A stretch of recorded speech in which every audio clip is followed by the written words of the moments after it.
Our next broadcast was a radio series of mystery and terror tales produced and directed by Jock McGregor for the Mutual Network between March 18th and September 9th of 1945. Each week after the sounding of the great gong, host Philip Clark observed that the mysteriously silent keeper of the book has opened the ponderous door to the secret vault wherein is kept the great sealed book in which is recorded all the secrets and mysteries of mankind throughout the ages. Here are tales of every kind, tales of murder, of madness, of dark deeds, strange and terrible beyond all belief.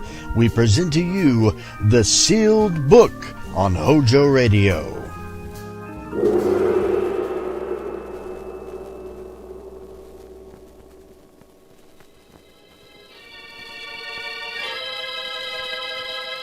The Sealed Book.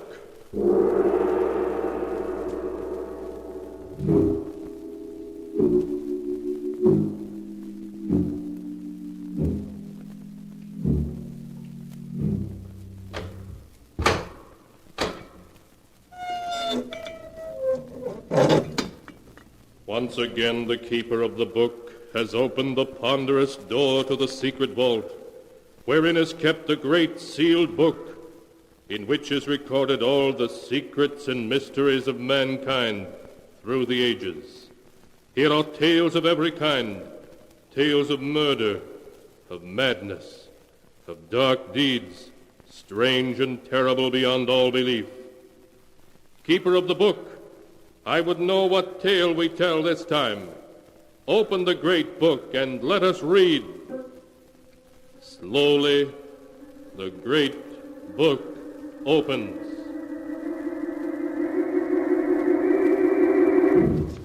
One by one, the keeper of the book turns the pages and stops.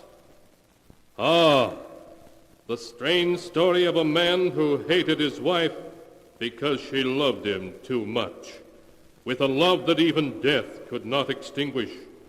A tale called Till Death Do Us Part.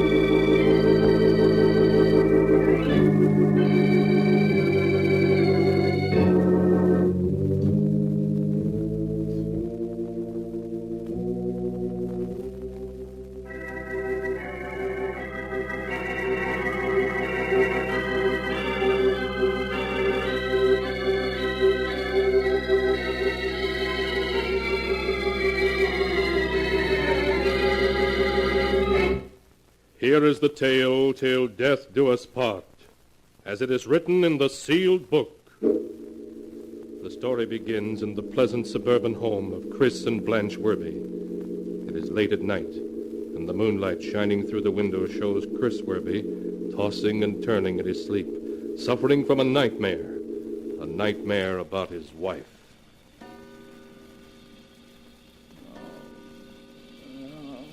Chris, darling, you really must put on this jacket. It's getting chilly. Oh, really, Blanche? I don't need it. Oh, all right, very well. Your wife is on the phone, Mr. Werby. Blanche, this is the 5th time you've called me this morning. Chris, your wife is waiting in your office for you. Darling, it looks like rain. I brought your raincoat. Blanche, you know there isn't a cloud in the sky. You've got to stop this coming to the office all the time. Your wife is on the phone, Mr. Werby. Blanche is waiting in your office for you, Chris. Darling, I've come to drive you home. Mrs. Werby is on the phone, sir. Chris, is there something I can do? Your wife waiting on the phone. Darling. No. Why won't you leave me alone for a while? Leave me alone! Chris, darling, wake up. You're having another nightmare. What? Oh, Blanche. Oh, you were having a nightmare, dear. I awakened you. Oh, yes, I remember now. It was all so real. Can I get you something, darling? No, it isn't necessary. Perhaps a glass of warm milk might help. Please, Blanche, I don't want anything. Well, now, don't you think you'd better see a doctor, dear? You've been having these nightmares for several weeks now. A doctor can't help me. Blanche, we can't go on this way. Can't go on what way? What do you mean? I've never been able to tell you, but I will now. I can't stand living with you. Can't stand living with me? But, Chris, I love you. Yes, I know you love me, but it's an inhuman love. Your love is so overwhelming, it's smothering me at every step. I must have a divorce. No, Chris. I'll never give you a divorce. For 2 years I fought to get you. Did everything to prevent your marriage to Anne Ballon. I have you now. And I'm going to keep you. Even knowing how I feel about you? Yes. My love for you, Chris, is greater than my pride. Oh, please, darling, let's not say any more. You'll feel better in the morning. I'll never feel better. Not while we're together. Blanche, when I get dressed, I'm going to move to a hotel. I'm leaving you. Darling, you're being ridiculous. Please go back to bed. No, I can't live with you, and I won't. I'm leaving you for good. Oh, Chris, you're funny. Oh, darling.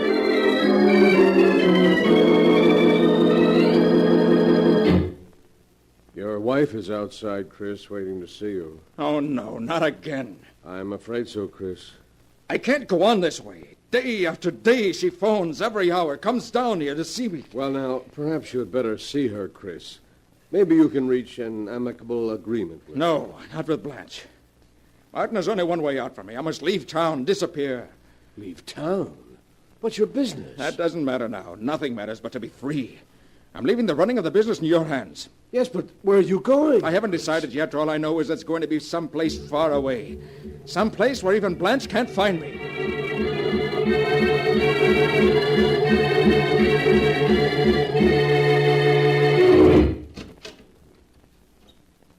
Come in, Chris. Hello, Tuffy. Glad you remember me. I sure do. You were the best tackle Yale ever had outside of myself. Well, what are you doing in Texas? Looking for a job? Looking for a job? Are you kidding? What about that flourishing business you've got back in New York? I've left it and everything else behind. My name is Richard Keller now. Chris, you haven't gotten into a jam. I mean, the law isn't after you, is it? No, Tuffy, the law isn't after me. It's a personal matter. Oh. Well, sit down. Tell me about it. Tuffy, I'd rather not talk about it. Not just now. Sure, Chris, I understand. Well, can you give me a job as Richard Keller? Can I give you a job? Why, this company's dying on its feet for men like you. You're hired.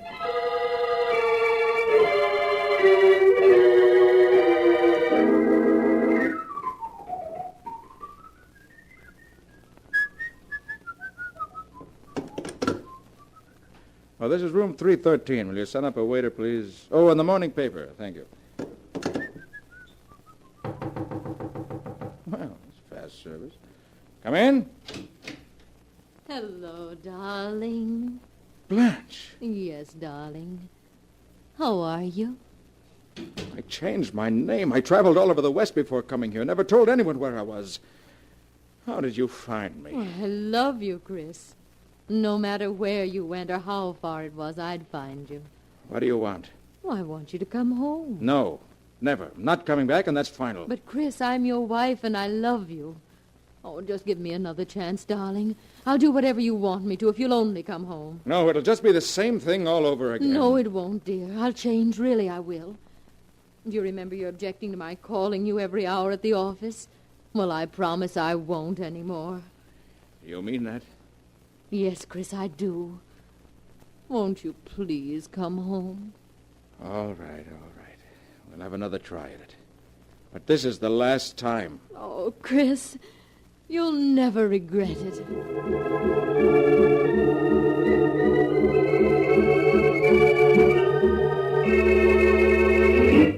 Gentlemen, this is to inform you that your order of the 25th was shipped. No, I'll answer it, Miss Nelson.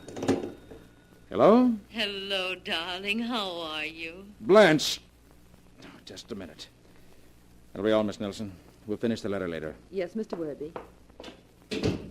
Blanche, this is the 4th time you've called this morning. The one thing you promised you wouldn't do. But I only wanted to know if you wanted me to drive in and pick you up. Oh, I'm sorry, dear, if I've upset you. You say that every time you call. I see now that I'll never be rid of the sound of your voice till death parts us. Death. Please, darling, say you aren't angry with me. You know I love you. Chris. Chris. Till death do us part. If she were to die, I'd be free. Free. I could answer the phone and know it wasn't she. Hello? Oh, darling, what happened? We were disconnected, dear. Oh, Chris, I thought something might have happened to you. No, I'm all right, dear. I'm sorry I spoke so harshly to you before. Oh, you know I don't mind, Chris. It's your nerves. You work too hard. Yes. You know, I think I need a vacation. What do you say if you and I go away for a few days? Oh. Go to the seashore? Try some deep-sea fishing? Oh, Chris, darling, it'll be wonderful.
And now to continue the story, till death do us part, as it is written in the sealed book.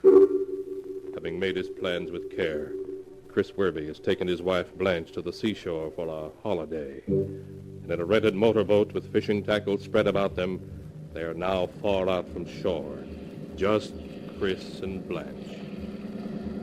I think we're far enough out now. I'll shut off the motor. Yeah. Looks like a good spot. Oh, Chris, it's wonderful out here on the water. And I have you all to myself here. That's what you've always wanted, isn't it, Blanche? To have me all to yourself. Yes, darling. Oh, Chris, look.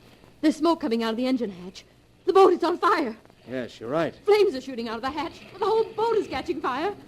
Blanche, we'll have to swim for it. Oh. The gasoline tank is liable to explode any second. But, Chris, you know I can't swim, and we're a mile from shore. I'll keep you afloat until another fishing boat comes to our rescue. I'll jump first, then you follow. But, Chris... It's our only chance.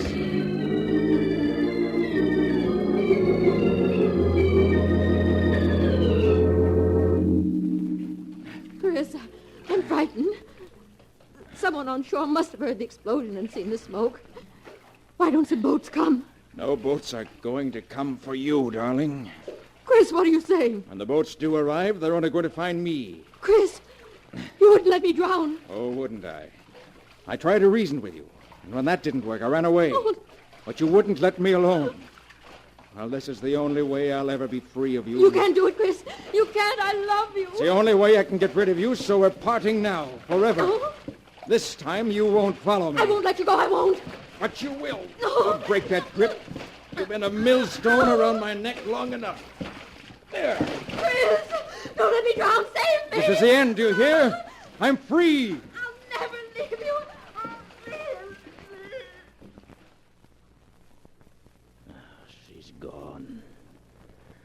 I'm free. Free at last. Forever.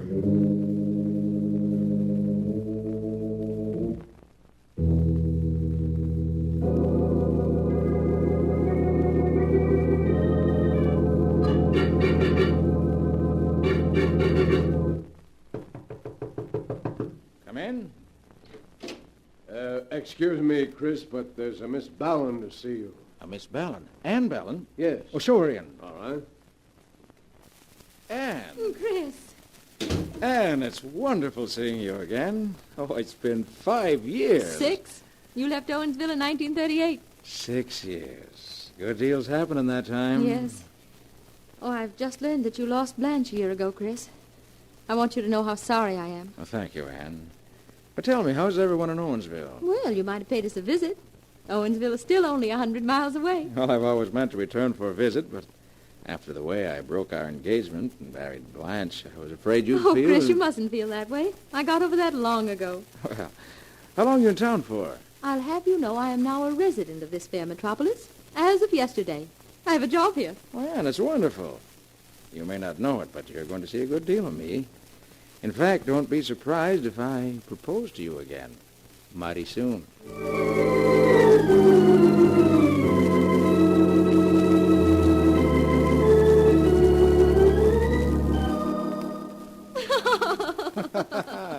Oh, Chris, it's the most beautiful house a new bride ever had. Well, if you'll carry me across the threshold, Mrs. Worby, you can see what it looks like inside. I should be delighted to. Hey!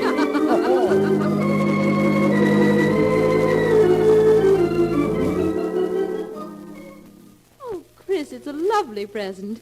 But you shouldn't have spent all that money. What are you talking about? We're married 1 week today. Oh, Chris, I'm so glad we found each other again at last. We're going to be so happy together.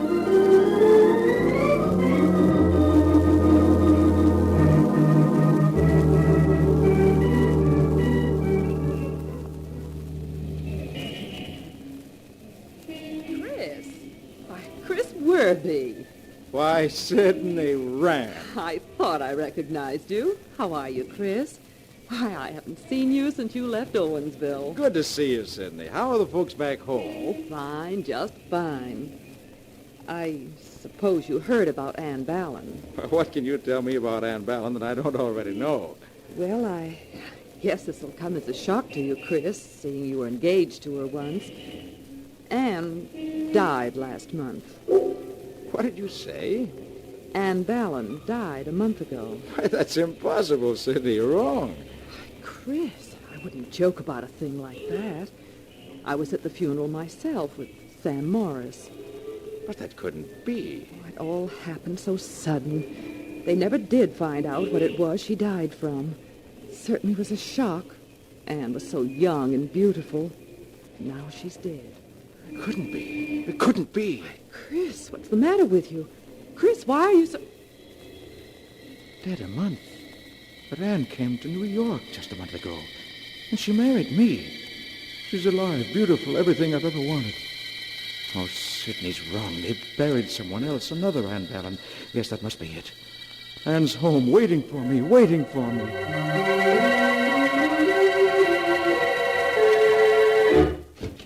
Anne! Anne, where are you? Anne! Anne, answer me, Anne! I was at the funeral myself with Sam Morris. Sam Morris. Yes.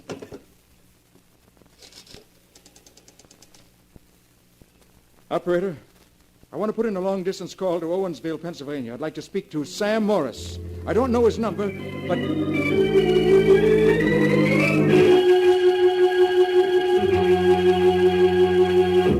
Hello, Sam. Sam Morris? Yeah, speaking. Who's this? Chris Worby. You remember me, Sam. I used to live right next Why, door... of course I remember you, Chris. How are you? Oh, fine, thank you. Sam, I want to ask you something. Sure, what is it?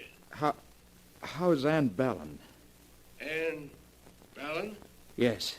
Well, didn't you hear, Chris? She's been dead for over a month.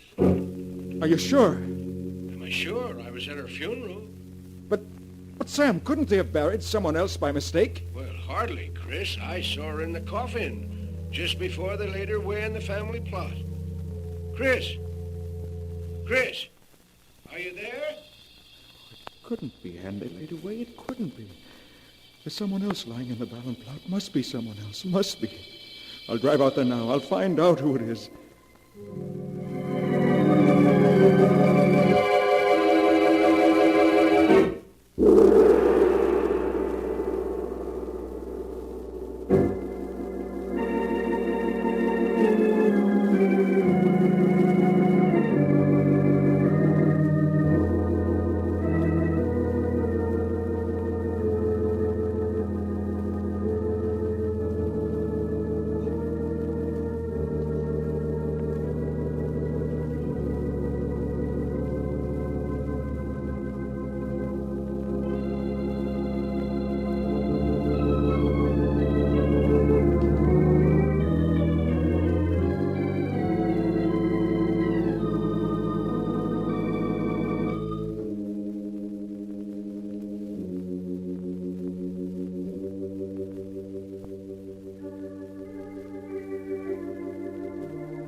And now to continue the story, till death do us part, as it is written in the sealed book.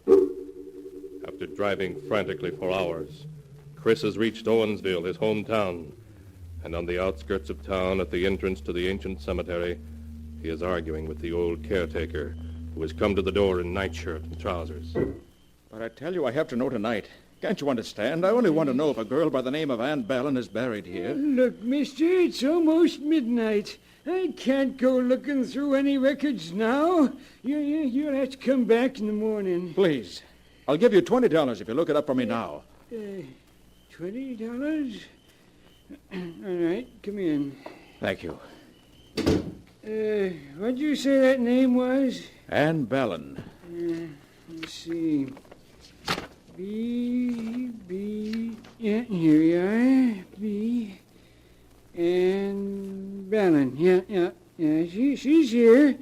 Buried in the Ballin family plot, interred June 26, Section 15, Plot 5. Can't be. It can't be. Yeah, what'd you say? I must see that grave opened. You'll have to get a court order for that, mister. I want to see it now, tonight. I'll give you $500 to open that grave. You must be crazy, mister. It's against the law. Listen, I don't want the body. I merely want to look at it. Would $1,000 make it worth the risk? $1,000? Yes, 1,000. You'll never make an easier 1,000. We'll be finished by dawn. Well. $1,000, huh? All right, I'll do it.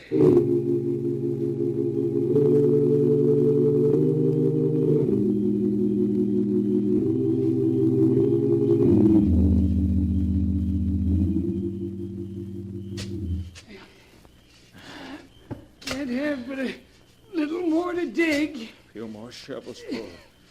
We should reach the coffin. Blast that moon. Anybody comes past this graveyard, they can see us. You don't have to worry about anyone being around at 3 a.m. Keep digging. We shouldn't be disturbing the dead. Rest in peace. That's what the minister always says. There, I've reached it. The coffin.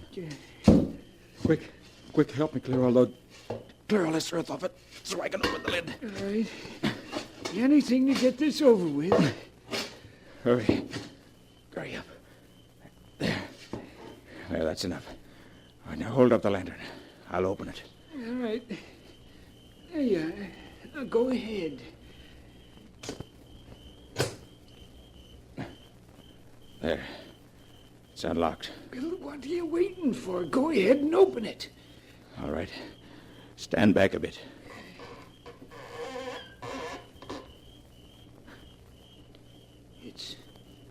It's empty. Yes, empty. Empty. I knew she couldn't be buried here. She's alive, do you hear? Anne's alive.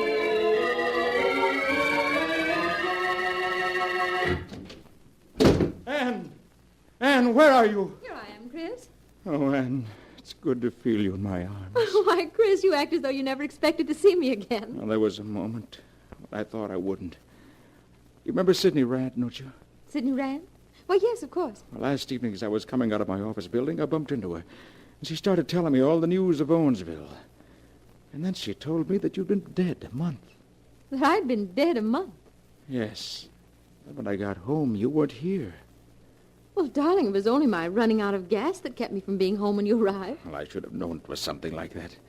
But I got panicky. Called Sam Morris long distance, and he, too, said you were dead. Must have gone haywire after that. For I took the first train to Owensville. Chris, you didn't. Yes, I'm afraid I did. Went to the cemetery where your family's buried. And there I found your grave. Yours. Mine? Yes. The tombstone had your name on it. Anne Bellin. What did you do then?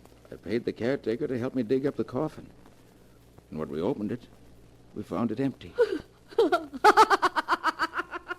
Anne, what is it?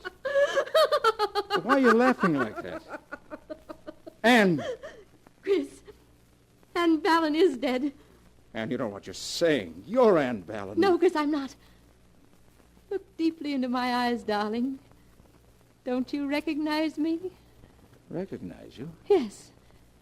Don't you know who I am, darling? Do you remember that day at sea? I told you I'd never leave you, remember? No, it can't be. You're Anne, you're Anne. Close your eyes, Chris. Just listen to my voice. Don't you recognize me, darling? Blanche. Yes, Blanche. Blanche in Anne's body, because mine was lost at sea. No, it can't be. It can't be. But it is, Chris. I couldn't come back in my own body, so I killed Anne to get this one. You killed Anne? Yes, Chris. And then took her body. I did it so that you and I could be together again. No. Forever, darling. Together. Forever. Yes, forever. No. Oh, no, I'll never leave you, darling. Never, never, never. And that is the tale of Chris and Blanche Werby, till death do us part, as it is written in the sealed book. When Chris was sure that Blanche had indeed returned to him, even from the grave, he tried to escape by seeking death himself, throwing himself into the sea from an ocean liner. Weeks later, his body was cast up on the shore, tightly clasped in the dead arms of the body of a woman, later identified as Blanche. So they are buried now, side by side, together forever.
And now, keeper of the book, before you close the great volume, show us the tale we tell next time. This one?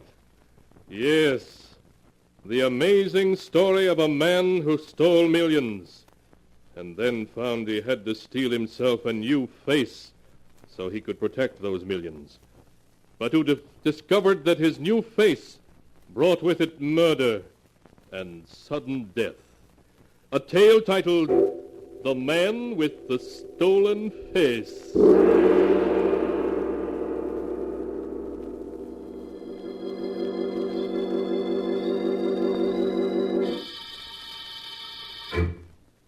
Be sure to be with us again next time, when the sound of the great gong heralds another strange and exciting tale from The Sealed Book. The Sealed Book, written by Bob Arthur and David Cogan, is produced and directed by Jock McGregor. You're listening to HOJO Radio. More classic old-time radio coming your way next.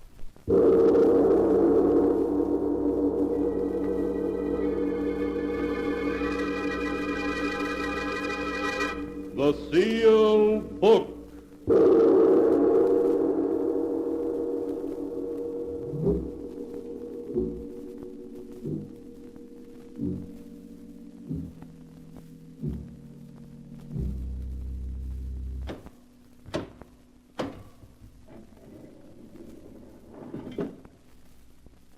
Once again, the keeper of the book has opened the ponderous door to the secret vault, wherein is kept the great sealed book, in which is recorded all the secrets and mysteries of mankind through the ages.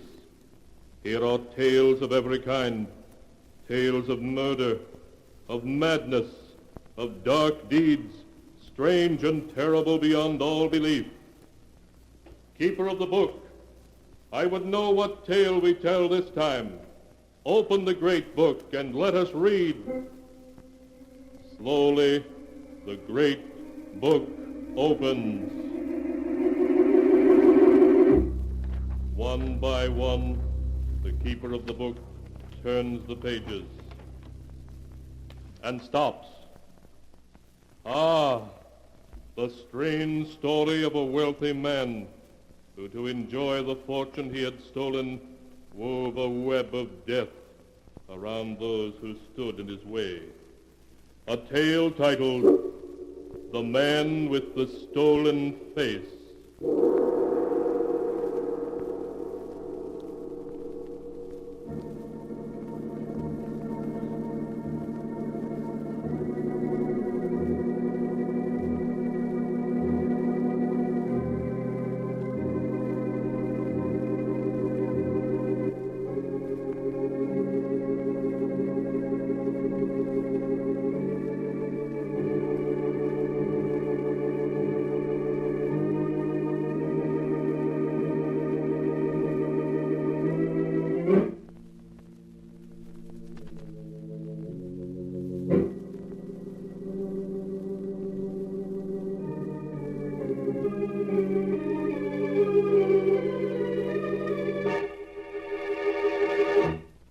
Here is the tale, The Man with the Stolen Face, as it is written in the pages of the Sealed Book.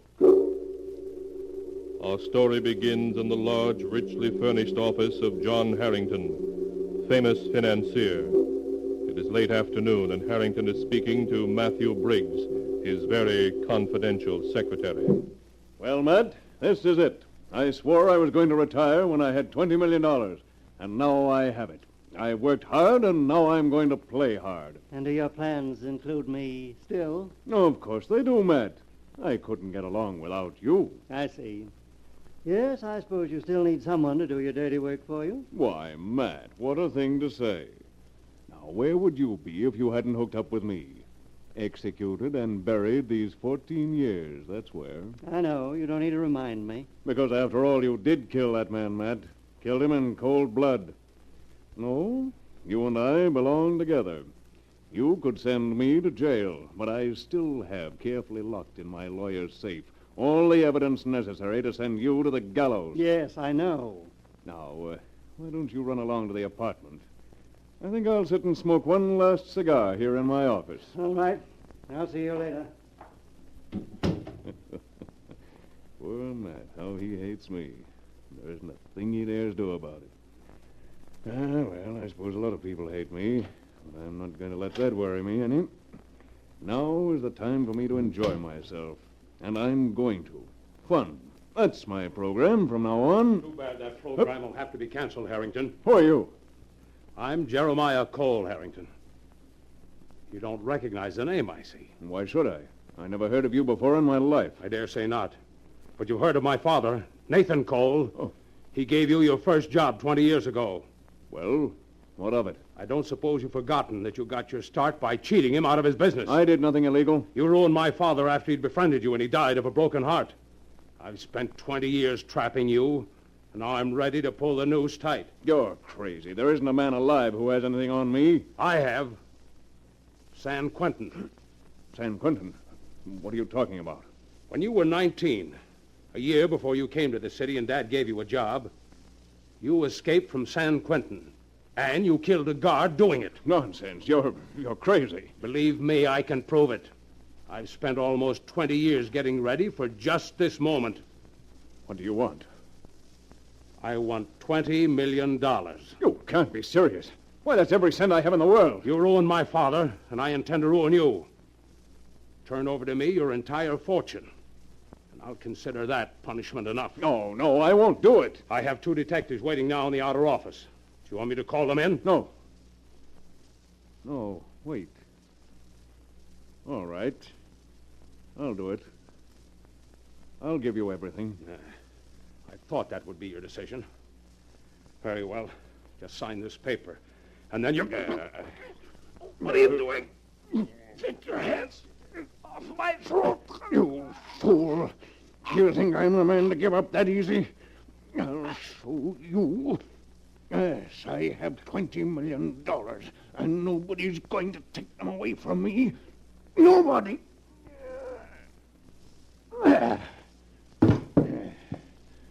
Threaten me, would you?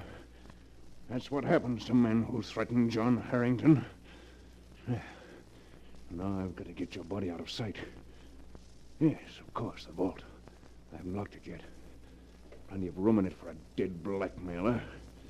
So, in you go. There you are. Now to close the door and set the time clock. And nobody will be able to find you before Monday. As for your detectives outside, there's a back door to this office by which I can leave. You didn't know that, did you, Mr. Cole? There's a lot of things you didn't know, and one of them is that you shouldn't try to get the better of John Harrington.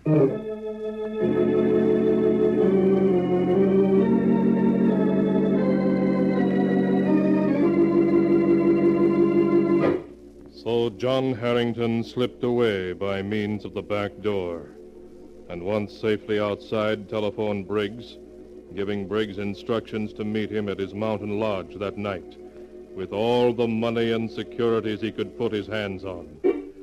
Harrington then made his way by lonely back roads to his isolated lodge in the hills, at which Briggs presently arrived to learn his employer's unfortunate plight. But, John, what can you do? If you've killed this man, Cole, I don't see how you... You're here to help me, not to hang crepe. All right, just tell me what you want me to do. Then listen, we're safe here for quite a while. Nobody knows about this hideaway but you and me. We have plenty of food, and we can stay here indefinitely. Yes, but the minute you leave here, someone will recognize you. That rugged face of yours has been in the papers and newsreels so often everybody knows it. I'm aware of that, so I've got to have a new face. A new face? Why not? I know just the man to do it. Ludwig Muller. Muller? You mean the plastic surgery expert who was mixed up with that gang out in Chicago? That's the one. He was given 5 years for altering the features of members of the gang. Well, he must be out now. That was 6 years ago. Yes. Yes, I don't doubt he could do it, but... I have it all planned out. Now, first you've got to bring Muller here with all the necessary equipment. Then you have to find someone my age and my height who's willing to become John Harrington. Become you? Oh, that's insane. Why, even for all your money, who would trade places with you and go to the electric chair? Don't be stupid, Matt. I tell you I have that worked out, too. Now, listen. You've got to find someone my age and general build who has no wife or family, who's not wanted by the police, and has never been involved with the law in any way, who's lived an inconspicuous life and has never attracted much attention. I'll take his place and live his life. He'll take mine and become a millionaire. But, John... Don't argue. You find such a man and bring him here. And I'll guarantee to persuade him to make the exchange. When I make a plan, it doesn't go wrong.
And now to continue the story, as it is written in the sealed book.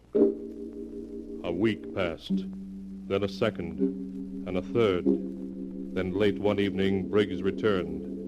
In the car with him were two men, one large and heavy-set, like John Harrington, the other slender, pale, and nervous. Briggs ushered them to separate rooms. Then he reported to his master. Well, Mad, who have you got to take my place? His name is Quincy. William Quincy. I have his whole life history written down for you. Here. Let's see. William Quincy, 39, born in Detroit, parents dead, unmarried, no police record, college education, traveling salesman, down on his luck at the moment. He seems to fit the bill. Does anybody know you brought him here? Not a soul. Good. Bring him in. I'll put the proposition to him. All right. Come in, Quincy.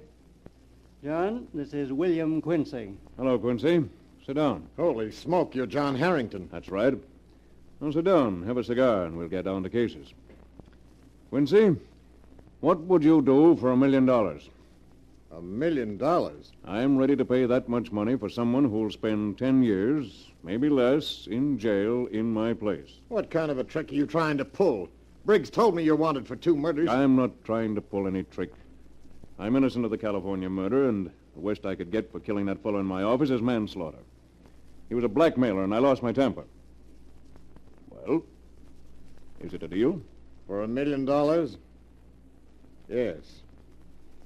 Yes, it's a deal. Good. I'm afraid that you'll have to sell me your face as well as your time, Quincy. Sell you my face? Oh, that's a hot one. What's so funny about it? Excuse me, Mr. Harrington. I've always heard that a man's face was his fortune, but I never knew mine had any market value before. Well, it has. $1 million. Okay, you've bought it. Of course, you have to take my face in exchange. Oh, sure. Sure, I understand. Good. There are a lot of things to be settled yet, but we have time for that. Matt, will you bring in Ludwig Muller? Of course, John. There's just one thing I want to know, Mr. Harrington. Well? When I'm you, how am I going to clear myself of that California rap which you're innocent of? Very simply. You'll take my face, but your fingerprints won't jibe with the prints on file at San Quentin. That'll be obvious proof you're not the man. Very clever, Mr. Harrington. I think of every detail, Quincy, as you'll see. Oh, come in, Dr. Muller. Dr. Muller, this is Mr. Harrington. Please, not Dr. Muller. I have no license. I'm plain Mr. Muller. Just as you like, Mr. Muller. But sit down, please. Thank you. Now, May I ask why I was brought here? Just to help me and Mr. Quincy here exchange faces. Exchange faces? But why should you wish to do such a thing? For personal reasons. We plan to exchange identities. You could make my face look like Quincy's and his like mine, couldn't you? Yes, of course I could, but... Then you're going to do it. And I'm going to pay you $1 million. $1 million? No, you cannot mean it. I do mean it. With that much money, you can become a man of science again. You can build laboratories, experiment, become famous. All just for a simple job of plastic surgery. Not simple, no, but... Yes, Mr. Harrington. I will do it.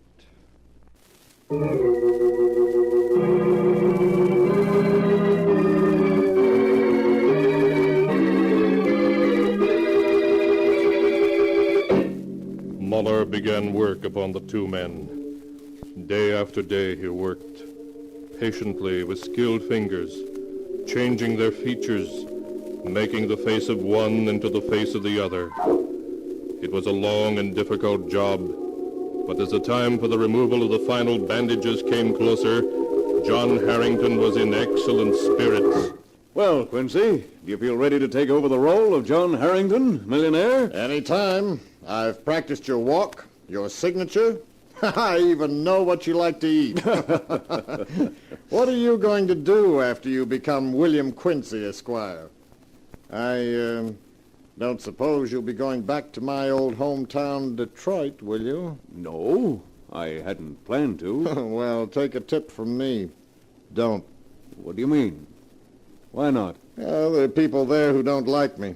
I thought Briggs said you had a perfectly clear record. No, I have, but I quarreled with one or two people. Huh? Nothing legal, but, well, you wouldn't know who my friends were and who were my enemies, so on the whole, it'd be simpler just to give Detroit a wide berth. You're talking very strangely, Quincy. What's behind it? Not a thing. I'm just worked up, I guess. Because tomorrow we're going to see what we look like as each other.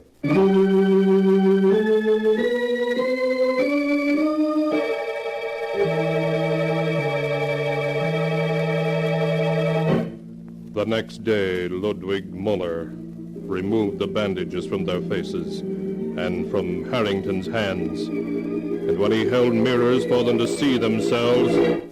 Good heavens! You do not recognize yourself, huh, Mr. Harrington? I should say not. Why, I'm almost tempted to say hello, Quincy, when I look in the mirror. It is my finest job. Well, I'll say it is. Personally, I like the change. I congratulate you, Muller. We must drink a toast to your success. Thank you. That's a good idea. We'll drink to Harrington, safe in jail, and Quincy, adrift in the wide, dangerous world. What the deuce are you... Oh, hello, Matt. How do you like my new face? Why, it's a perfect job. We were just going to drink to it. Bring some glasses and a decanter, will you? In fact, bring the special decanter of Napoleon brandy. Certainly. I'll get it. Napoleon brandy, eh? Huh. Sounds good. Well, we'll drink to our futures. I may be going to jail for a while, but when I get out, I'm going to live high, wide, and handsome. And how about you, Mr. Harrington Quincy? Where are you headed for with my face? Oh, I'll see what New York is like, then try Buenos Aires and Rio de Janeiro. Here's the decanter, John. Huh. Shall I pour the drinks? Yes, Matt, and one for yourself. No, thanks. I never drink. You know that. But, now, here you are. Quincy. Thank you. Dr. Miller. Thank you. And John. Thanks. Gentlemen, I propose a toast to our collective futures. I'll drink to that. Come on, Doc. Bottoms up. That's smooth stuff. Oh, very good indeed, Mr. Harrington. I'm glad you liked it. And now, if you'll excuse me, I have some business to talk over with Matt. But keep the decanter and help yourself. Today is a day to cut loose. And I'm going to cut. Pour us both another, Doc. Sure. Come along into my office, Matt. Yes, John. Now sit down and let's see where we are. I've taken care of everything I can think of. All transfers of money and stocks have been finished, except for, well, a couple of million. I'm afraid we'll have to let those last few millions go. Too much danger trying to transfer them. But you've done well, Mad. Thank you, John. What was that? Sounded like somebody falling. There it is again. I rather imagine it was Quincy and Muller, Quincy. Matt. The poison I put in that brandy yesterday works fast. Poison? Of course. I only pretended to drink mine. You mean you... Exactly. I couldn't let them live. They knew too much. Have you no human feelings whatever? Not where my own skin is concerned. I propose to start my new life as William Quincy with a clean slate and no witnesses left behind me. Oh. Does that include me too, John? I'm afraid it does, Mad. No, don't move. I have my gun here in my pocket. See? Yes. I see now. I've been a fool, haven't I? I'm afraid so. You should have acted first, Matt, and killed me. Yes, I should have. But I never had the courage. The race is to the strong, never to the weak. Maybe you're right, John. Maybe, but the weak sometimes win, too.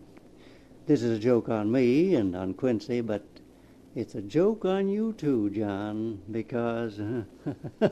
because... Goodbye, Matt.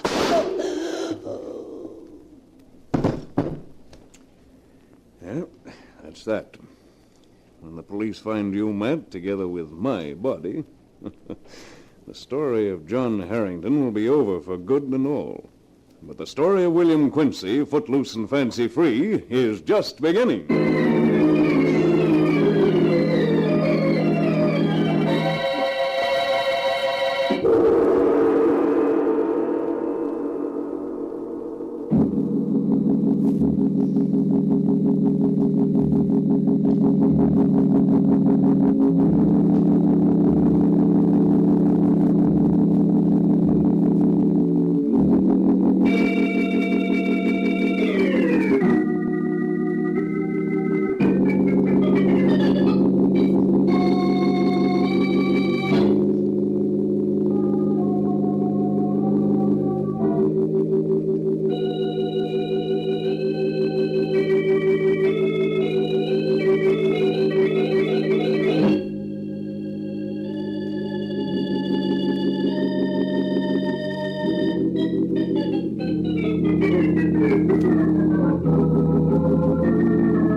And now to continue the story as it is written in the sealed book.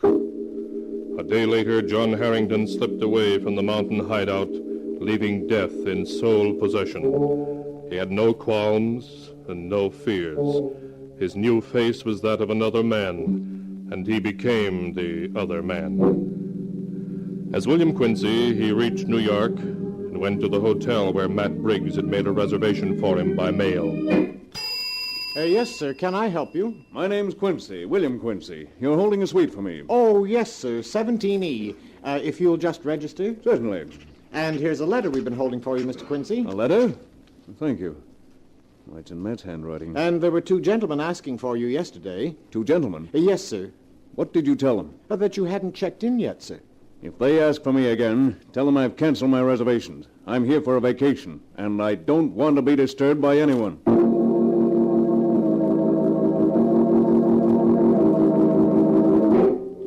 A few minutes later, John Harrington was alone in the luxurious suite Briggs had reserved for him. He stared out at New York with a scowl on his brow, fingering the letter the room clerk had given him. Who the deuce could have been asking for me? And why in the world should Matt have written me a letter? It's postmarked the 10th. He must have written it the day before I... Well, I might as well read it.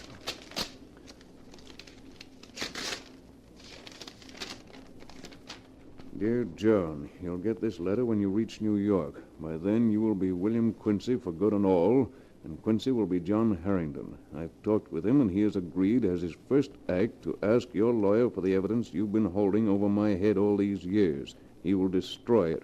Then, at last, I will be free of you forever. That poor devil, that was his mistake. Now, what else did he say? And now, I want to give you a word of warning. The worm has turned after all these years.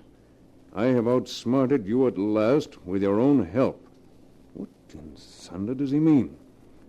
Why do you suppose Quincy was so willing to take your face and go to jail even for money? He had good reason for it. Believe me, he... who is it? Telegram from Mr. Quincy, sir. Telegram? Just a second. Well, let's have it. All right, Quincy, put him up. Come on in, Rocky. Yeah, Lefty.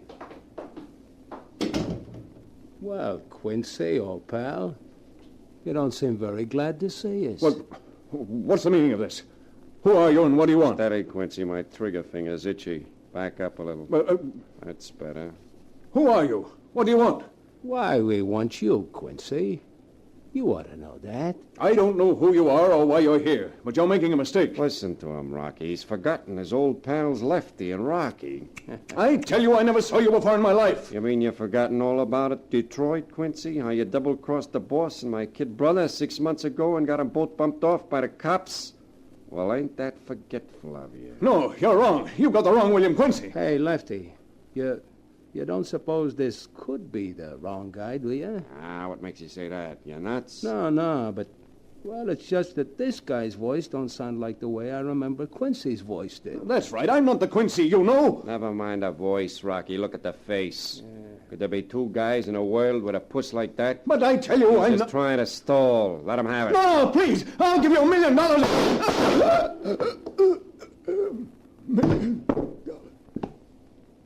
Well, that takes care of that. Yeah, that pays off for the boss and your kid brother. He should have known we'd keep looking for him until we found him. Did you hear that stuff about $1 million? He must have been nuts to think we'd listen to guff like that from a cheap dope peddler like Bill Quincy. Yeah, but, you know, Lefty, I'd still kind of like to know who sent us that letter, tipping us off we'd find him here at the Clark House in New York.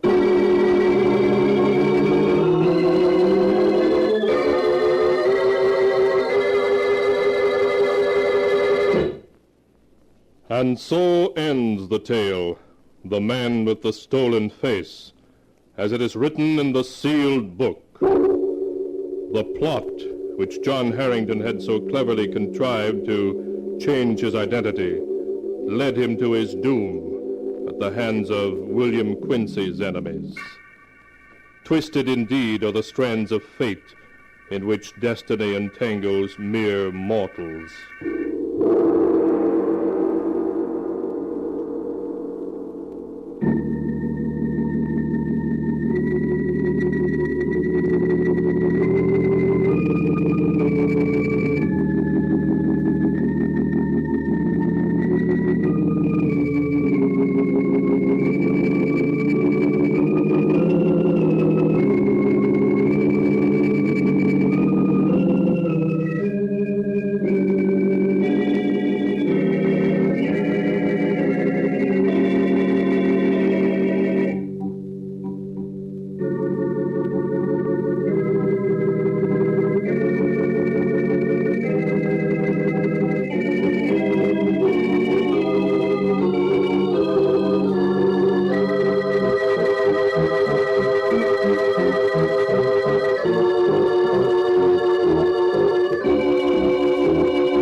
And now, keeper of the book, before you close the great volume, show us the tale we tell next time.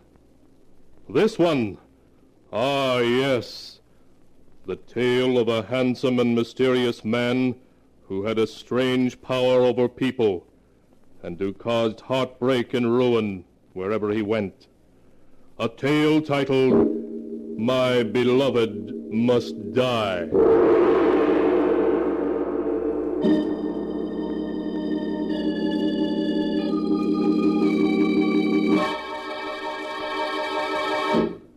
Be sure to be with us again next time, when the sound of the great gong heralds another strange and exciting tale from The Sealed Book. The Sealed Book, written by Bob Arthur and David Cogan, is produced and directed by Jock McGregor. Our next broadcast is a supernatural fantasy series that ran from 1943 through 1945. There were 78 episodes produced altogether. The show's strength was stories from famous writers of the two genres, including Robert Louis Stevenson, Victor Hugo, Edgar Allan Poe, and even Charles Dickens. One of the more unusual aspects of the show was that there was no music, other than between scenes. Some have claimed that this lack of music helps to keep the show from being dated, as it remains fresh to this day. We present to you The Weird Circle on HOJO Radio.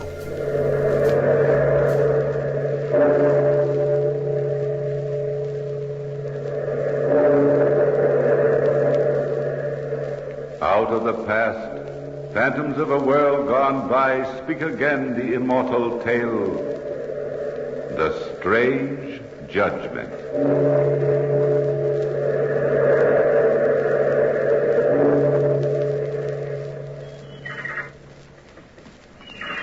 Someone is on the trail below. Now they are coming closer, pointing at my cave, here so high above the sea, at the pile of moss which is my bed, and the granite slab my table, the stoneware pitcher, the loaf of dry bread. Soon they will turn. See now, just like the others, they are going back down the trail. Like the village folk who go to the marketplace by another trail so as to avoid me. They will tell others about me, about the fearful old man in the cave above the sea with his little wooden cross. Ascetic old man with bloodshot eyes. They do not know the real reason I am here. That once, many years ago, before I took a vow to do penance in this prison in the open air, I lived down there on the little islet near the salt marshes at Guérande, lived with my wife Bruin and fished. Now only my niece Perrotte comes to me every morning, bringing me bread and talks to me. But I cannot answer. I can talk to no one, dare only to kiss her forehead. But then, so long ago, I had many friends. These shaggy hands do not show it, but I was strong then, and the muscles of my body were hard. I could fish with the best of them. That Pierre Compromet has the devil's own luck. He left no sardines for us others. Can I help it that I know where fishes play, huh? Look at your name. So? Compromet, meaning the sea bends to your will. It's in our family. We know our trade, Devil's luck, I call it. Maybe. Oh, there is my wife. Pierre, I'm so glad you're back. Hello, my wife. Pierre, I've got good news for you. And I have something to tell you. Come now, let us walk up the path to the house together, eh? You look so happy, darling. I should be. We have made money, my cherie. We can afford a bigger vessel. Oh, please, no, Pierre. But the sardine fishery has brought us money. The boats we have are only small. With a bigger boat, I could go cod fishing. Don't know. You'd be away so long. I love you so much, Pierre. The days and nights are so long when you're at sea. Then I shall stop going for sardines. No, I don't want that. I know. Cod fishing is too long to be away. I think so. Then I shall stick to the sardines and a little deep-sea trade for the dealers, huh? Mm-hmm. Oh, that was a good haul this trip. Let me see. Here, look at this account. With the house and the island, the boats, and now this new catch. Well, one more trip and we will be worth money. Much money? 12,000 livres, I should say. Good. Of course it is good. What woman in the village... I mean because we'll need a little more now. Sherry, what do you mean? Remember how we talked about a little one? I remember. Oh, no, you mean... Mm-hmm. Bruin. Oh, you sweet one. Maybe it will be a son, eh? A son. Yes, a son. And we'll name him Jacques. Yes. And when he is old enough, we'll take him to the carnival. Yes, we'll take him to the carnival.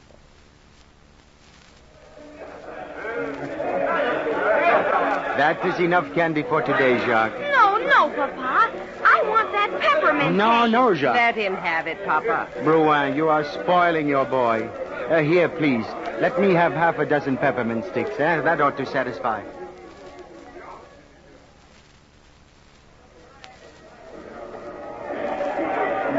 I do not want the doll. I want the gun. But you are too young, little Jacques. Next year, the gun, maybe. Take the doll.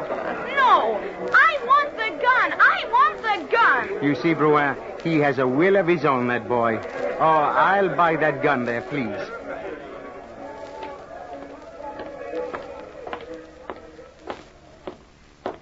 I'm afraid, Pierre. There it is, Papa. In that window. What a beautiful bicycle. Pierre. But, Mother, a boy of his age should have a bicycle. The others in the village have none. How now? Our Jacques is no ordinary boy. Here, this way. Step into the store with me. I will buy it for you now. Pierre, we're spoiling him. He's so young and he wants so much. We're spoiling him dreadfully. Oh, he will outgrow it. He is only 6. Wait until he is 10. He will not be spoiled when he is 10.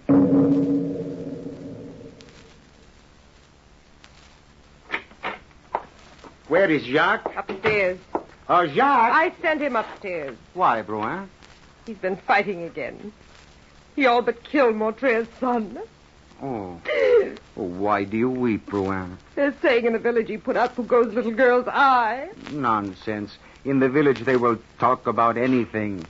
Oh, but he will be one for the girls, that Jacques. That isn't all. Last week, the Fowls, he twisted their necks just for fun. Such things make one bloodthirsty like a weasel. Oh, it is nothing, Bruin. Do not weep, please. He is young. He is only 10. Wait till he grows older. He will be the perfect gentleman when he is 15. Wait and see.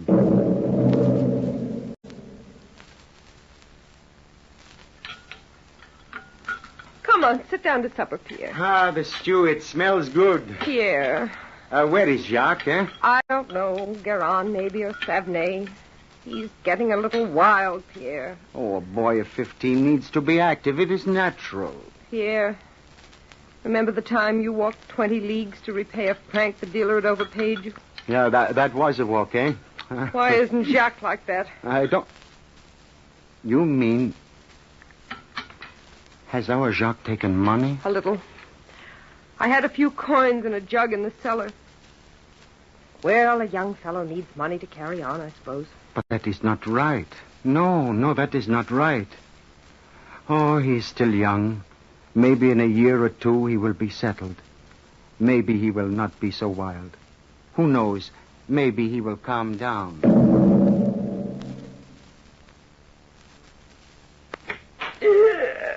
Bruin, what is it, Sherry? This table, it is strange. What has happened to the other? Oh, Pierre. This furniture. I know. Oh, the furniture. It is not our stuff. What happened to it?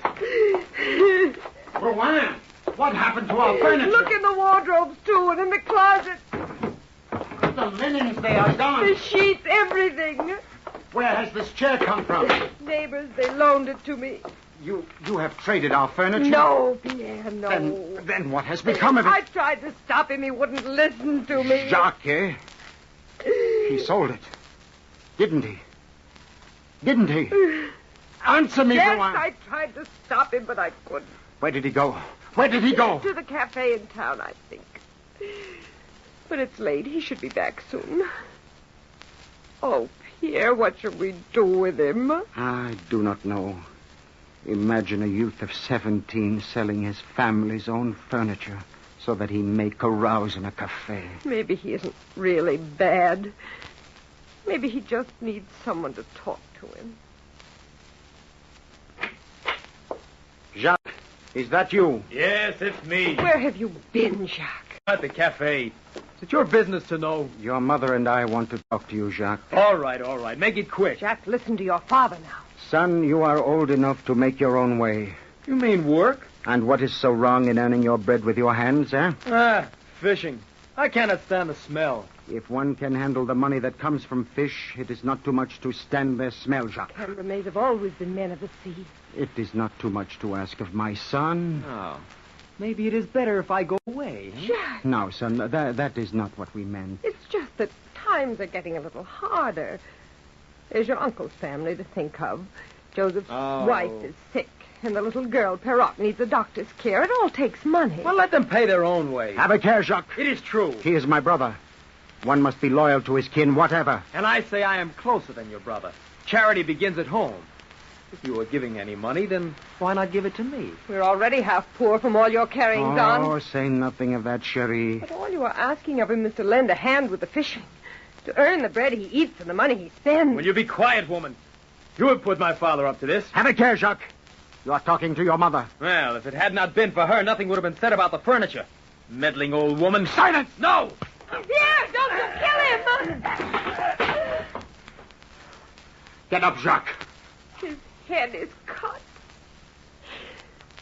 Suppose you've killed him.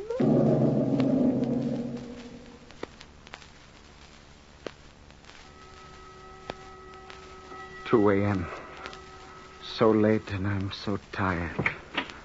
Rouen, is that you? Yes. Where are you? In bed. So dark. Have you been in Jacques' room? Huh? Yes. How is he now? A little better. It was a bad beating you gave him.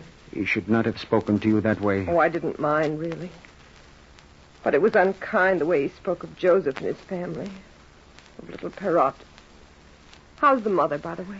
No better. I fear for her. Bad. So tired. Come to bed, Rouen. Yes, I will. Good night. Good night. Ah, the bed feels good tonight.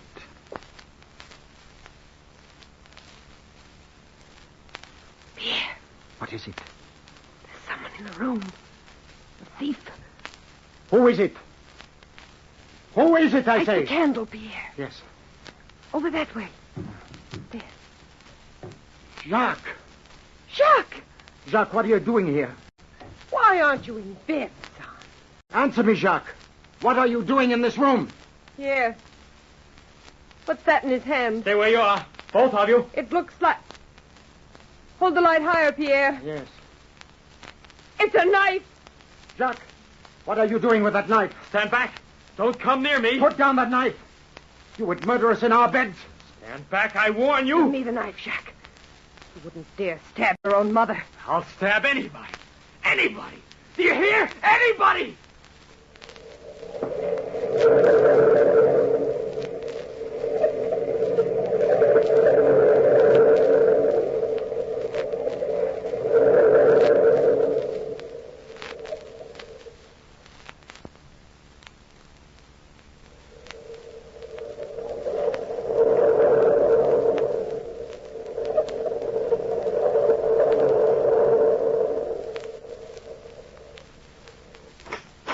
Rouen, where are you? Oh, there you are. You're home early, Pierre. The fish are running poorly. Where have you been? At your brother's? Oh, how is his wife today? Worse. And little Perrot? She still needs nursing. Oh, I saw Joseph at the fishery on the way home. They need more money. We're running low. But what we have, we share. You're a kind one, Rouen. Doctors and medicines for the sick, that always takes money. And Perrot, she's such a tiny thing and so helpless. I've fixed it so that later on she'll not be so bad off. What do you mean? In my mattress, I've sewed a Spanish doubloon wrapped in paper. And I've written on the paper for Perrot, so that there's no mistake as to whose it is. Where is Jacques? On another spree. With what? I don't know. He asked me for money, but as you told me, I refused him another centime. He must learn to work for what he gets. I would like to visit my brother's place before supper. Look out, Pierre. What is this, Bruin? Water for my flowers.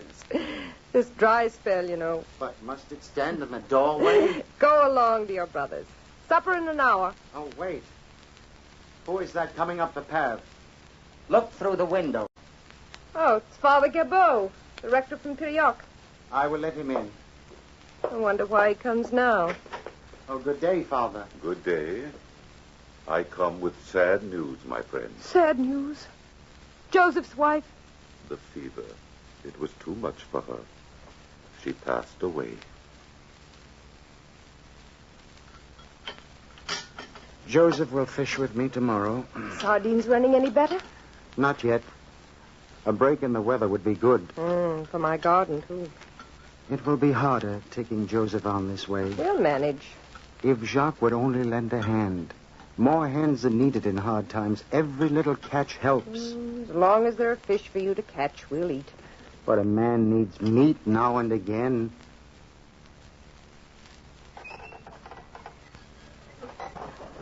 Is that you, Bruin? Yes. Came down to the shore because I couldn't wait. I have something to tell you. I have something to tell you. Pierre. Look at this paper. I found it floating at the shore. My handwriting. For Perrot, it says. You know, then. The Spanish doubloon. Where is it? I don't know, Pierre. I looked for it this afternoon. I thought I'd take it to a safer place or give it to Perrot now when she needs it so much. But yes. It was not in the mattress. Jacques. He found your hiding place. Where are you going? I'm going to the cafe to find Jacques. To see if he took the coin. Go up to the house, Bruin. Go up and wait for me. Florent, have you seen my son, Jacques? He is in there, in the billiard room. Has he paid his score yet? Yes. Let me see with what he has paid you. Certainly. No, where is it? Oh, this coin, Pierre. My son paid you that, eh? But naturally. No, I'll take it. Here is silver for it. You see, there is a cross marked on the coin. I have sentimental reasons for keeping it. I understand. You did not tell my son I was here. Eh? Oh, of course not. I thought... that is good. Thank you, Pierre. I thank you, Florent. Au revoir. Au revoir. Did you find him, Pierre? Yes. Where? At Florent's cafe. And the coin? Did you find the coin? Look. Is this it? Yes. It has the cross on it. Right. Does he know? No. Florent brought it to me secretly after Jacques paid his bill. What are we going to do? Find your wedding gown, Bruin. You will have to wear it for what I plan.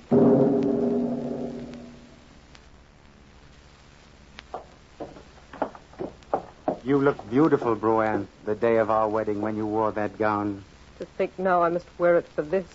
Never mind. It is the custom. A mother and father in their wedding clothes shall judge an erring son. Oh, fetch 2 candles from the kitchen, eh? And the 3-legged stool, too. There. We shall sit as judge and jury on this side of the fire. There. Now Jacques will sit here opposite us. Now the candles, eh? There now. That gives enough light. That gun in the chimney corner, Pierre. Careful, it is loaded. Pierre, I'm afraid. What are you going to do? What must be, must be. But I... Shh. He is coming. It is either very dark or he's very drunk. Let him in, eh?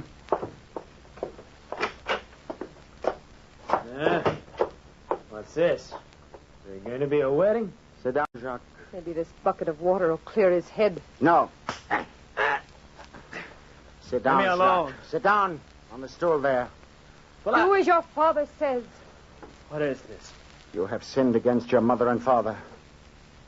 We are sitting in judgment over you. See here, you can't do this. The law won't. If you make any noise, if you stir, if you don't sit up like a mast on your stool, I will shoot you like a dog. He means what he says, Jack. What do you want? Here is a bit of paper. Look at it. Have you ever seen it? No. Look closer. At the handwriting. That is your mother's handwriting, is it not? I guess so. Guess so. You know it is. All right, yes. See what it says? For Perrot. It says for little Perrot, who has no mother, whose father is suffering hard times, who needs every centime anyone can offer. Well... Your mother wrapped up a Spanish doubloon in that bit of paper, sewed the whole of it into her mattress. And now, Jacques, the coin is no longer in the mattress. Oh. And I'm supposed to know where the coin is. Sit still. I found that bit of paper floating on the water when I came in. And then your mother told me of the missing coin. So I went to town. You were at Florence this afternoon, were you not, Jacques? Well, how did you... You did not think I knew, did you? But you don't deny it, eh? All right, I was at Florence. And you paid your score with a Spanish doubloon. What if I did? There are other gold coins in the country besides what my mother hides in her mattresses. Nobody but we three knew it was there. Yeah. Maybe you took it and hid it, so as to blame me. Jacques! Tell you I did not take the coin. How came you by the doubloon, then? I got it in Nantes. How can you prove it? I tell you I got it there. You insist you did not take your mother's coin, eh? I did not take it. Can you swear it on your salvation? I can't swear if it's not true. You can repent and mend your ways. There's still time. Oh, be quiet, old woman. You have always tried to ruin me. That is another thing to add to your wrongs. Now come to the point. Will you swear? Yes! All right, now. Take a look at this coin, which Florent gave me. The one with which you paid your bill this afternoon. See the cross on the coin where the sardine merchant nicked it before he paid me? Did the coin you picked up in Nantes have that cross marked on it? Well, I... Answer me! No. Enough talk. I say nothing of all the wrong you've done before. No Cambrémé shall die in the marketplace at Croisic. Say your prayers, Jacques, and let us be quick. Father Gabot is coming to hear your confession. He is already coming up the path to the house. Open the door for him, Brouin. Will you come in now, Father? Thank you. Bonjour, Father. Bonjour. Jacques is waiting for you. I am ready, son. No. He is waiting for your confession, Jacques. Speak, Jacques. The crime is worse when concealed. Confess to it. That makes it easier. Your mother is right, young man. The crime will weigh heavier on your conscience if you do not speak up. No. If I confess, he'll kill me. You seem to fear death more than eternal damnation. I will not do it. I will not do it. It is no use, Father. I guess he has always been willful, this boy. That has been the curse of this household ever since he was born. Very well. If you will not be needing me any longer, I have other visits to make, you know. Of course, Father. Pardon us, sir, for bringing you so far. I meant to give my son a lesson. Good night, then. Good night, Father. Good night, Father. I Not another word. Get off to bed now. It's better this way. Maybe he'll repent. No, not him. Nevertheless, I'm glad you didn't hurt him. Never mind. This night is not over yet. I shall wait until he is asleep. What are you going to do? What must be, must be. What are you going to do? You shall see. You shall see.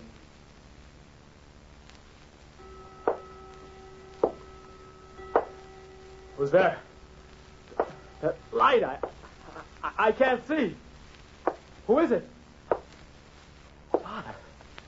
Father. That rope. That strip of silk. What are you going to do to me? Pierre! No! Don't do it! If you will not help me, I will do it alone. No! Don't come near me! No! Let me go! Get it now. Tie his feet. There. Where are you taking him? What are you going to do with my son?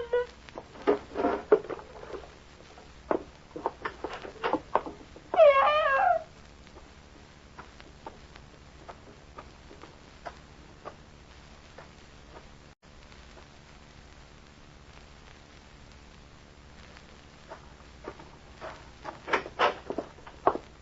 Pierre, what have you done with Jack?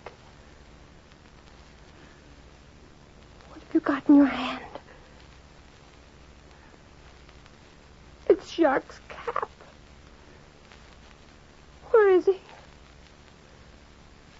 Why are you holding his cap? Tell me, what have you done with him? Pierre, what? His cap. It fell into the bucket of water. It's floating. Pierre! It's floating on the surface of the water. Oh, Jacques, my son.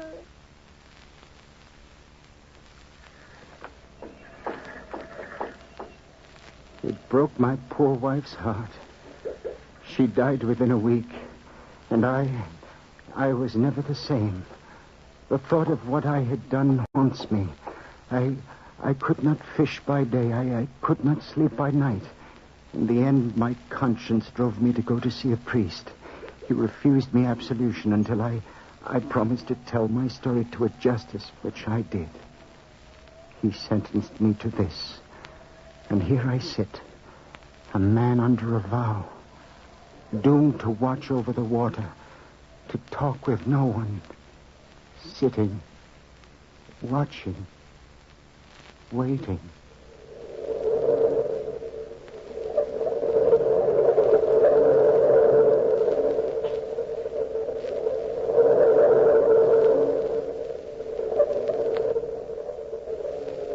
From the time-worn pages of the past, we have brought you The Strange Judgment.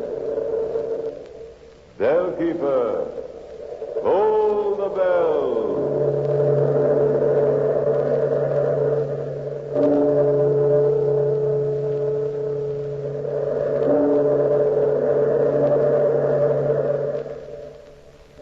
You're listening to HOJO Radio. Stay tuned.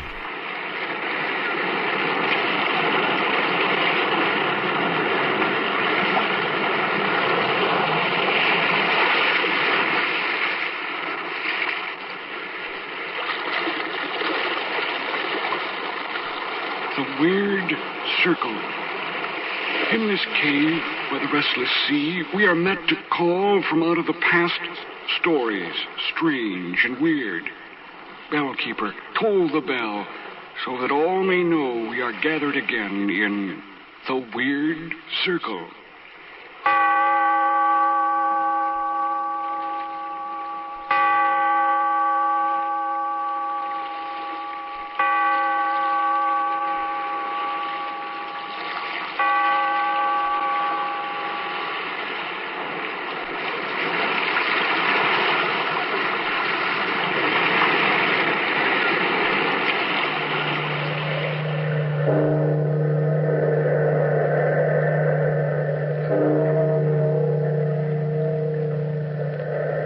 Out of the past, phantoms of a world gone by, speak again the immortal tale, Wuthering Heights.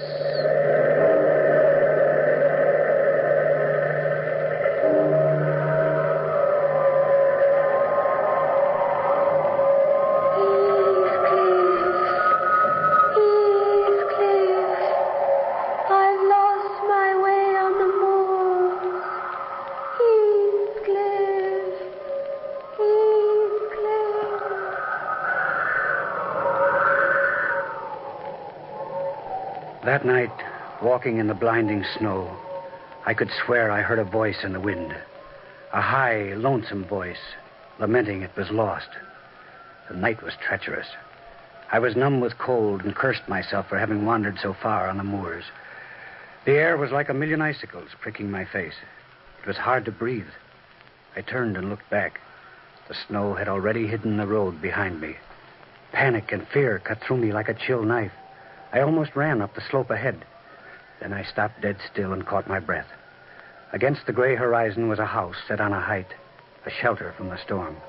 I could think of nothing else. I ran toward the house and stumbled up the path to the door. Let me in! Let me in!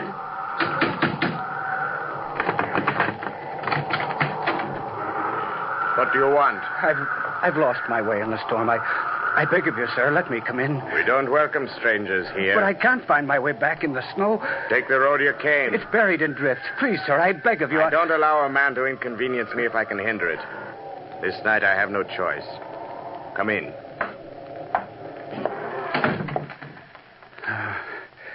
I'm indebted to you for my life, sir. No one man could live through that blizzard. Then warm yourself by the fire. It is a bitter night. I'm afraid, sir, that guests are so exceedingly rare at Wuthering Heights, I hardly know how to receive them. My name is Lockwood. I'm staying at the village inn.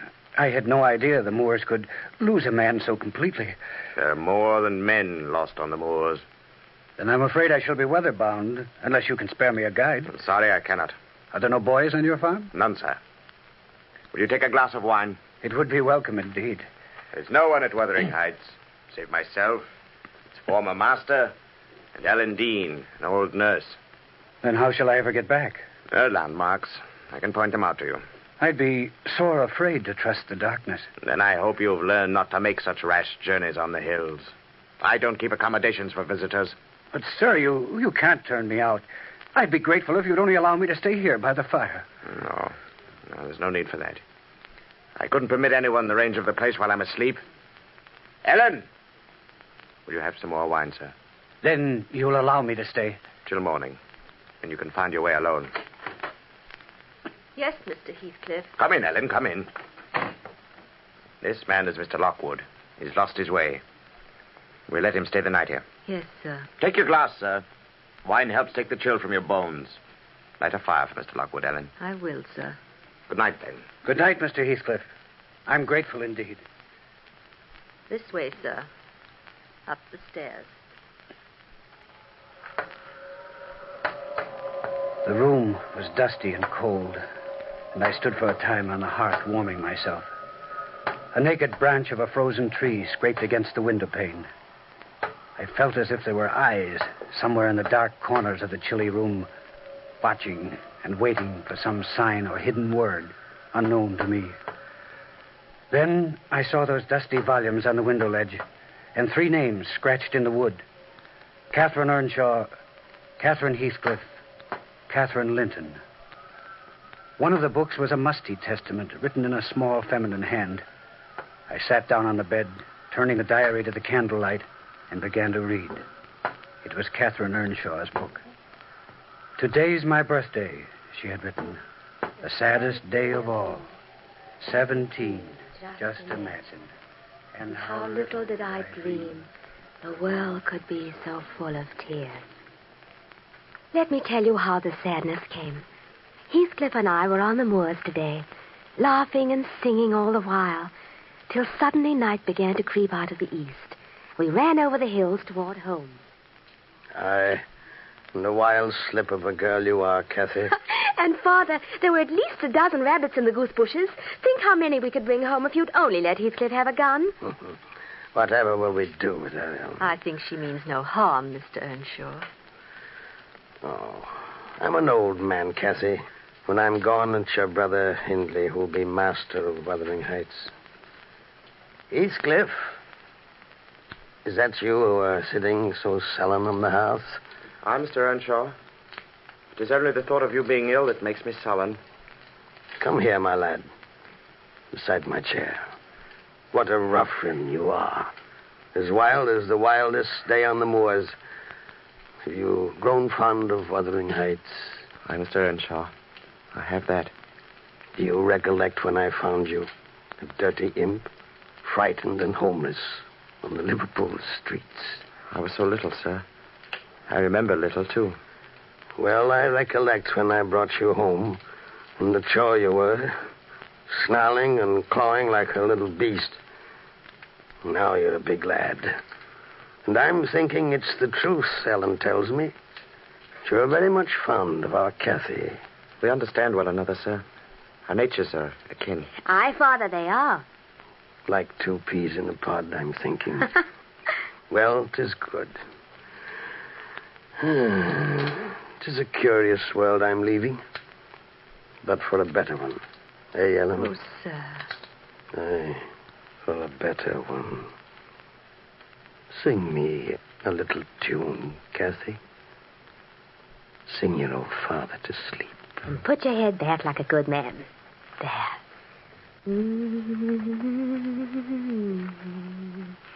Why, he's asleep already. Shh, Miss Kathy. You'll wake him. Don't any of you stir. To bed with all of you. No din, do you hear? But I could kiss him good night at least. That'll not wake him. Hindley. Ellen. He's dead, Heathcliff. He's dead. Just true, Kathy. Your father's passed over at last.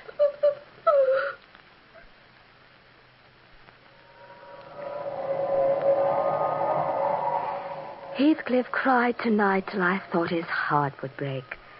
And now my brother Hindley says he's not to eat at table with us anymore. That Heathcliff and I shan't walk on the moors again. And he threatens to turn him out of the house if we break his orders. For Hindley now asserts his mastery of Wuthering Heights. Oh, poor father, would you hear of such an outrageous thing? But we shall be happy in spite of Hindley. And when the days pass into weeks, we'll both outgrow the sadness. Come on, Kathy. Come on. Heathcliff, wait for me. I can't run over the moors as fast as you. Then come on, else I will leave you behind. Well, where are you going? We're so far from home. Never you mind.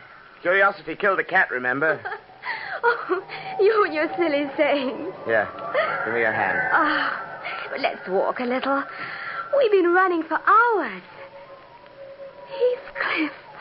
Oh, look at me. Why, you're crying. It's only the wind. No, it's not the wind. Oh, I know. I've seen the hurt in your eyes all these weeks, ever since Father died. It's not hurt, you see, Kathy. I'm trying to settle how I shall pay Hindley back. I don't care how long I wait if I can do it at last. Oh, my darling. Hold me close to you. Can't we just run away somewhere? Far away where nobody will ever harm us. You're such a silly Kathy. Do you really love me so much? More than you'll ever know. More than I could ever say. Then nothing can harm us. Come on now. It's already getting dark. Is this place, whatever it is it very far? Just yonder at the top of the hill, you'll see. Oh, you're so mean, not teasing me. Making me wait like this. You don't have to wait longer. Look. There. The wall about it. It's a house. Oh, a beautiful house. Whoever lives in it, Heathcliff? The Lintons. Then it's Thrushcross Grange.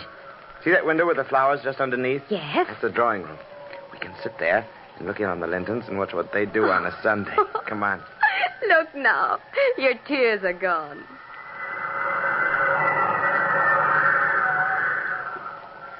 Oh, but it's beautiful, Heathcliff. It really is beautiful. Not so loud, Kathy. They'll hear. Oh, look, there's Isabella and Edgar. Aren't they silly looking? Right. All done up in their satins and lace, looking as if they could die with boredom. Aye. And I wouldn't change places with Edgar even if the privilege of painting Wuthering Heights with Hindley's blood came with it. Edgar, look! There's a man in the window! She saw you, Kathy. Come on, we have to run for it.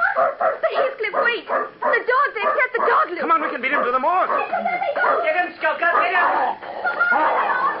Heathcliff, run! The dog, he holds Let her go. Let her go. The dog's got one of us! Keep first, Skulker. Keep first. Come off your blasted cur.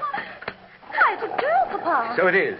Skulker, get back there. Get back. The rascals know that yesterday was your rent day. They'd come to murder us. Shut up, both of you. Skulker, get back and stay back. Yeah, you're all right. My ankle's torn. Let me see, Miss Earnshaw. No, it is a bad bite. Miss Earnshaw? Catherine Earnshaw? Oh, nonsense. An Earnshaw scouring the moors with a gypsy. Edgar, take her up and into the house. We'll have to dress the wound. You. Who are you? None of your business, Mr. Linton. And you'll not lay a hand on her. Why, you insolent rogue. I'll take you home. No, Heathcliff, I can't walk. Heathcliff, is it? Well, so you're the lad my late neighbor adopted. He's a frightful thing, Papa. Unfit for a decent house. Aye, and that's the truth. Now get going, lad. And tell Miss Earnshaw's brother we'll keep her here till she's able to come home. Do as he says, Heathcliff. Please. You heard what Miss Earnshaw said. Get a move on. Kathy, I'll come back. Goodbye. I'll fetch you home when you're well again.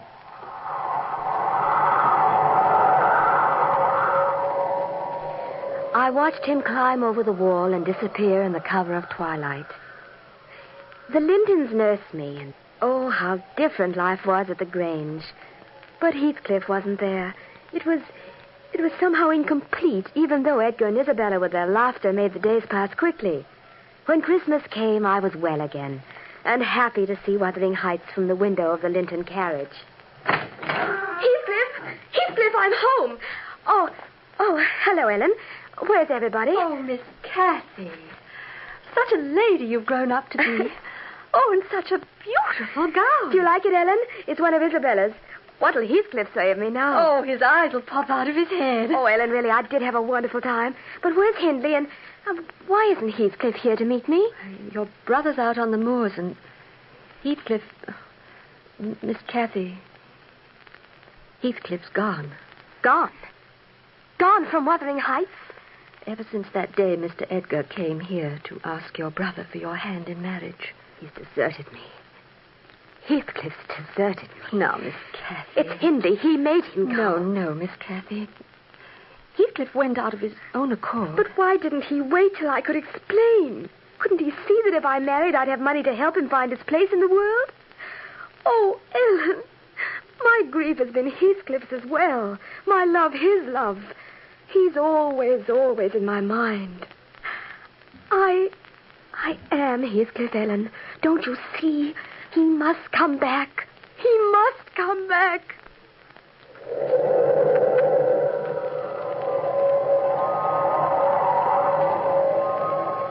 Weeks and months passed. I waited and hoped. He didn't come back. Then one summer day, after old Mr. Linton died, Edgar and I were married, and Ellen came to live at the Grange. One night, Edgar and I were sitting with Isabella in the parlor when Ellen came in. Yes, Ellen, what is it? Oh, Miss Cathy, there's a man from the valley to see you. Why, she's white as a sheet. Well, did he frighten you, Ellen? No, ma'am, it's just that I... Well, speak up, Ellen. Who is he? Oh, Heathcliff, sir. Heathcliff, come back. Ellen, it isn't true. Oh, Edgar, Heathcliff, come back. He's come back. Oh, look, do bid him step up, Ellen, quickly. Oh, really, Catherine? Oh, I know you didn't like him, Edgar, but for my sake, be friends with him now. Why, he's nothing more than a runaway servant, Catherine. Oh, I know what you think, Isabella, but you like him when you know him better, really, believe me. Mr. Heathcliff, in here, sir. Oh, Heathcliff. Oh, Heathcliff, you've come back at last. Welcome to the Grange. Cathy. And a more beautiful Cathy there never was. I shall think it a dream tomorrow. Do you remember Edgar and Isabella Heathcliff? How do you do? How do you do? Where are you staying, sir? At Gimmerton? No. At Wuthering Heights. Cathy's brother, Hindley, invited me when I called this morning. Oh, it's so wonderful to have you home. I thought we might have walks together someday soon, Cathy, and see the moors again. But of course we shall go walking. Now that summer's here and now that you're here again. Perhaps Mr. Heathcliff will also show us the darkest and most dangerous corners of the moors. I'm afraid I'm as ignorant of them as Edgar is. The pleasure will be all mine, Mrs. The world was right again, and my heart sang.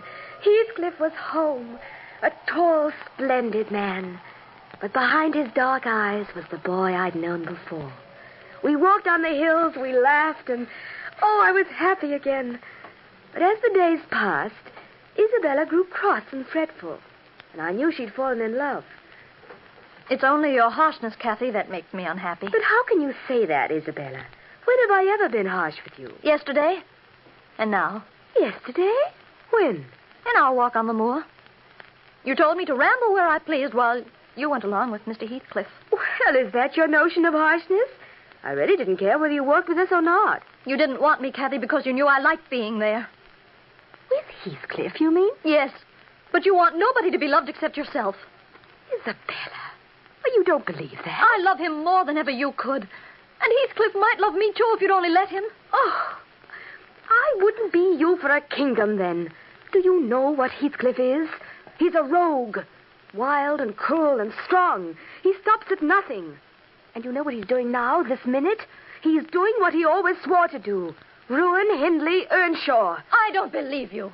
You're selfish. You're jealous of me. Here, what's going on between you two? I love him.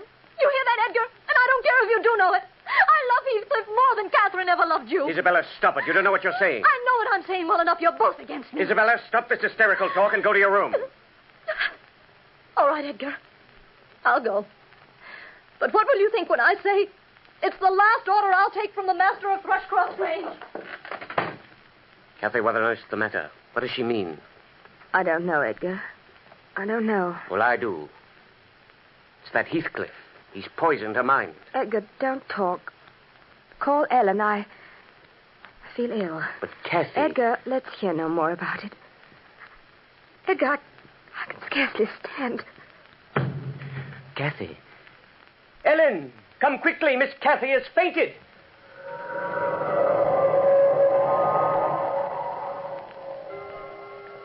Oh, Miss Kathy, do come away from the window. We used to stand among the graves at Gimmerton Kirk, Heathcliff and I, and dare the ghost to rise up out of the solid ground. I dare you now, Heathcliff, to come for me. I'll not rest till you're here. Miss Kathy, the doctor said you should be in bed. Oh, Ellen, what'll I do?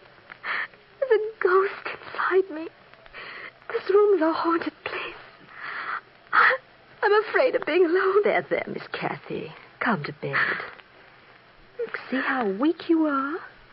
In a little while, you'll be well and strong again. Now, cover up. Good and warm. Kathy, it's happened. You've driven her away. Isabella's run off with Heathcliff.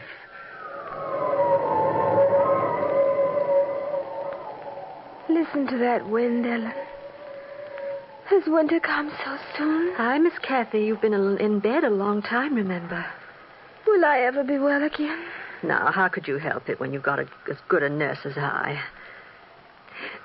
If I tell you something, Miss Kathy, will you promise to lie quite still and not become excited? Ellen, you've heard. Now, promise. Oh, yes, I promise. Well, 3 days ago, I received a note from Miss Isabella.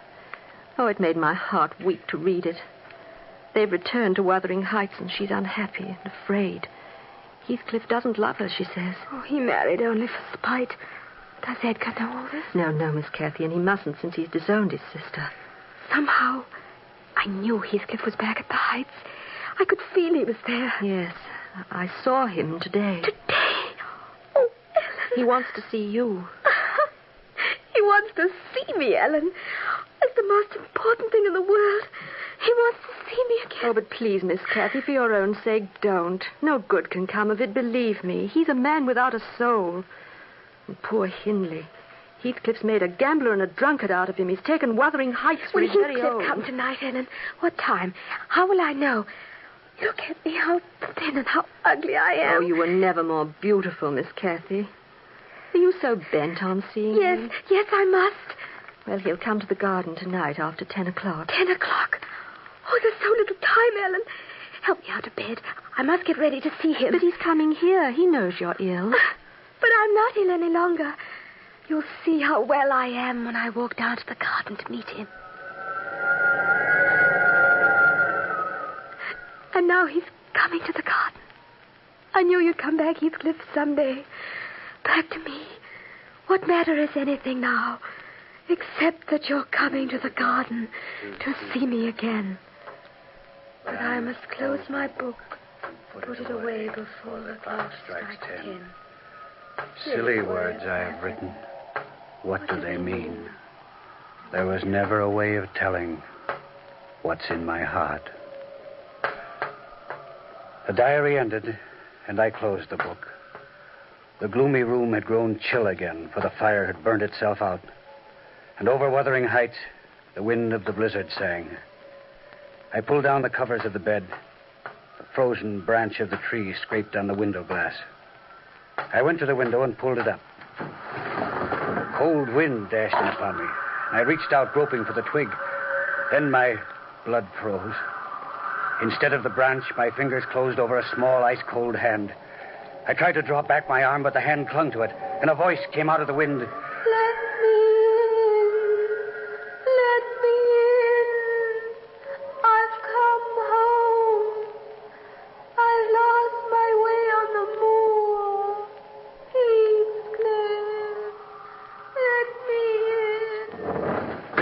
Heathcliff!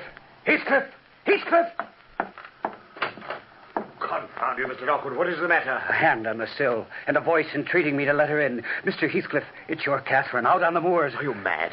She's been dead 20 years. Then she's come back from the grave. I tell you, I touched her hand.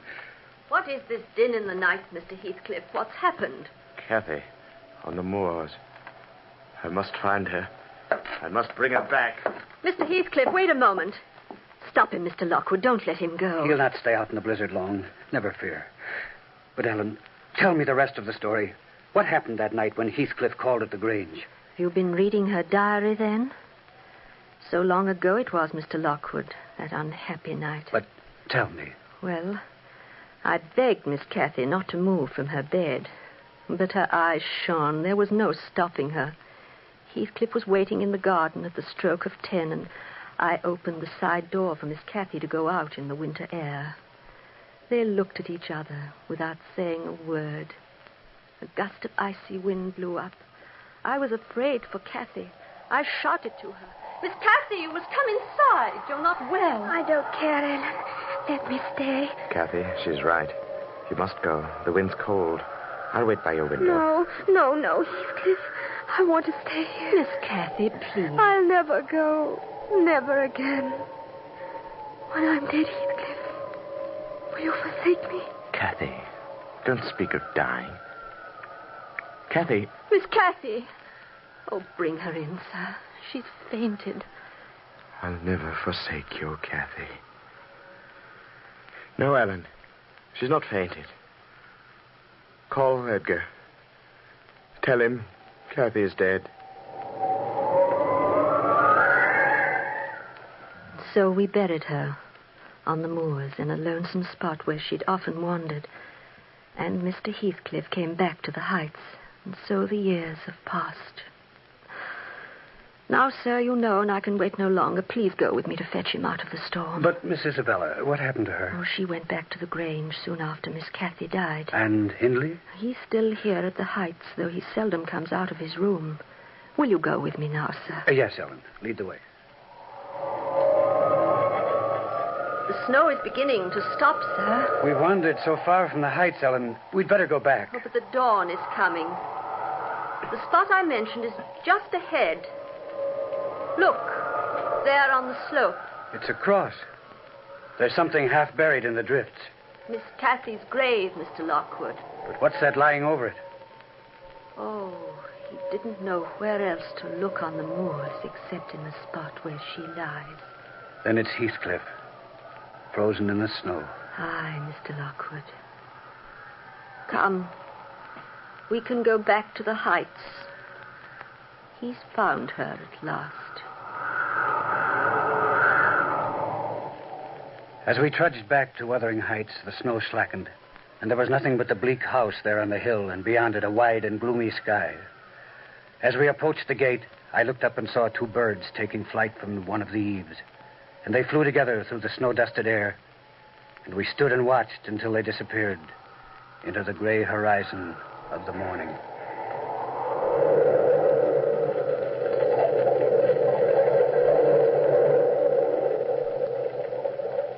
From the time-worn pages of the past, we have brought you the story, Wuthering Heights. Bellkeeper, toll the bell.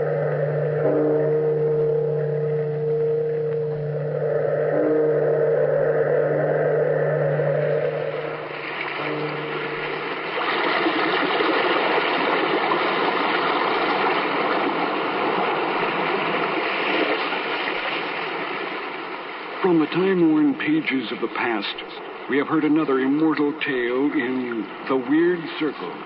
Bellkeeper, toll the bell. Be here in this lonely cave by the restless sea once again next time for another immortal tale in The Weird Circle. Our next broadcast was one of the premier drama programs of the golden age of radio and was subtitled Radio's Outstanding Theater of Thrills and focused on suspense thriller-type scripts, usually featuring leading Hollywood actors of the era. Approximately 945 episodes were broadcast during its long run, and more than 900 still exist. The protagonist was usually a normal person suddenly dropped into a threatening or bizarre situation. Solutions were withheld until the last possible second, and evildoers were usually punished by the end. We present to you Suspense on HOJO Radio.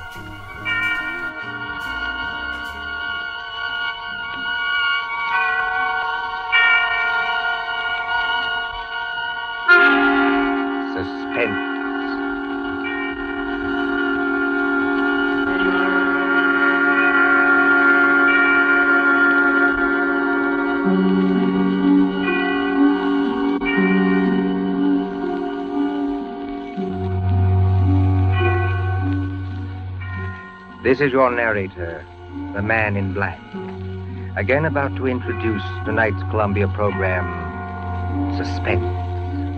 The story is The Pit and the Pendulum by Edgar Allan Poe, the adaptation by John Dixon Carr. Our guest is the distinguished American actor, Mr. Henry Hull, who plays the part of a prisoner of the Spanish Inquisition. If you've been with us on these Tuesday nights, you will know that suspense is compounded of mystery, suspicion, and dangerous adventure, to hold you in a precarious situation and withhold the solution until the last possible moment. And so it is with The Pit and the Pendulum and Mr. Hull's performance. We again hope to keep you in suspense. And now, The Pit and the Pendulum.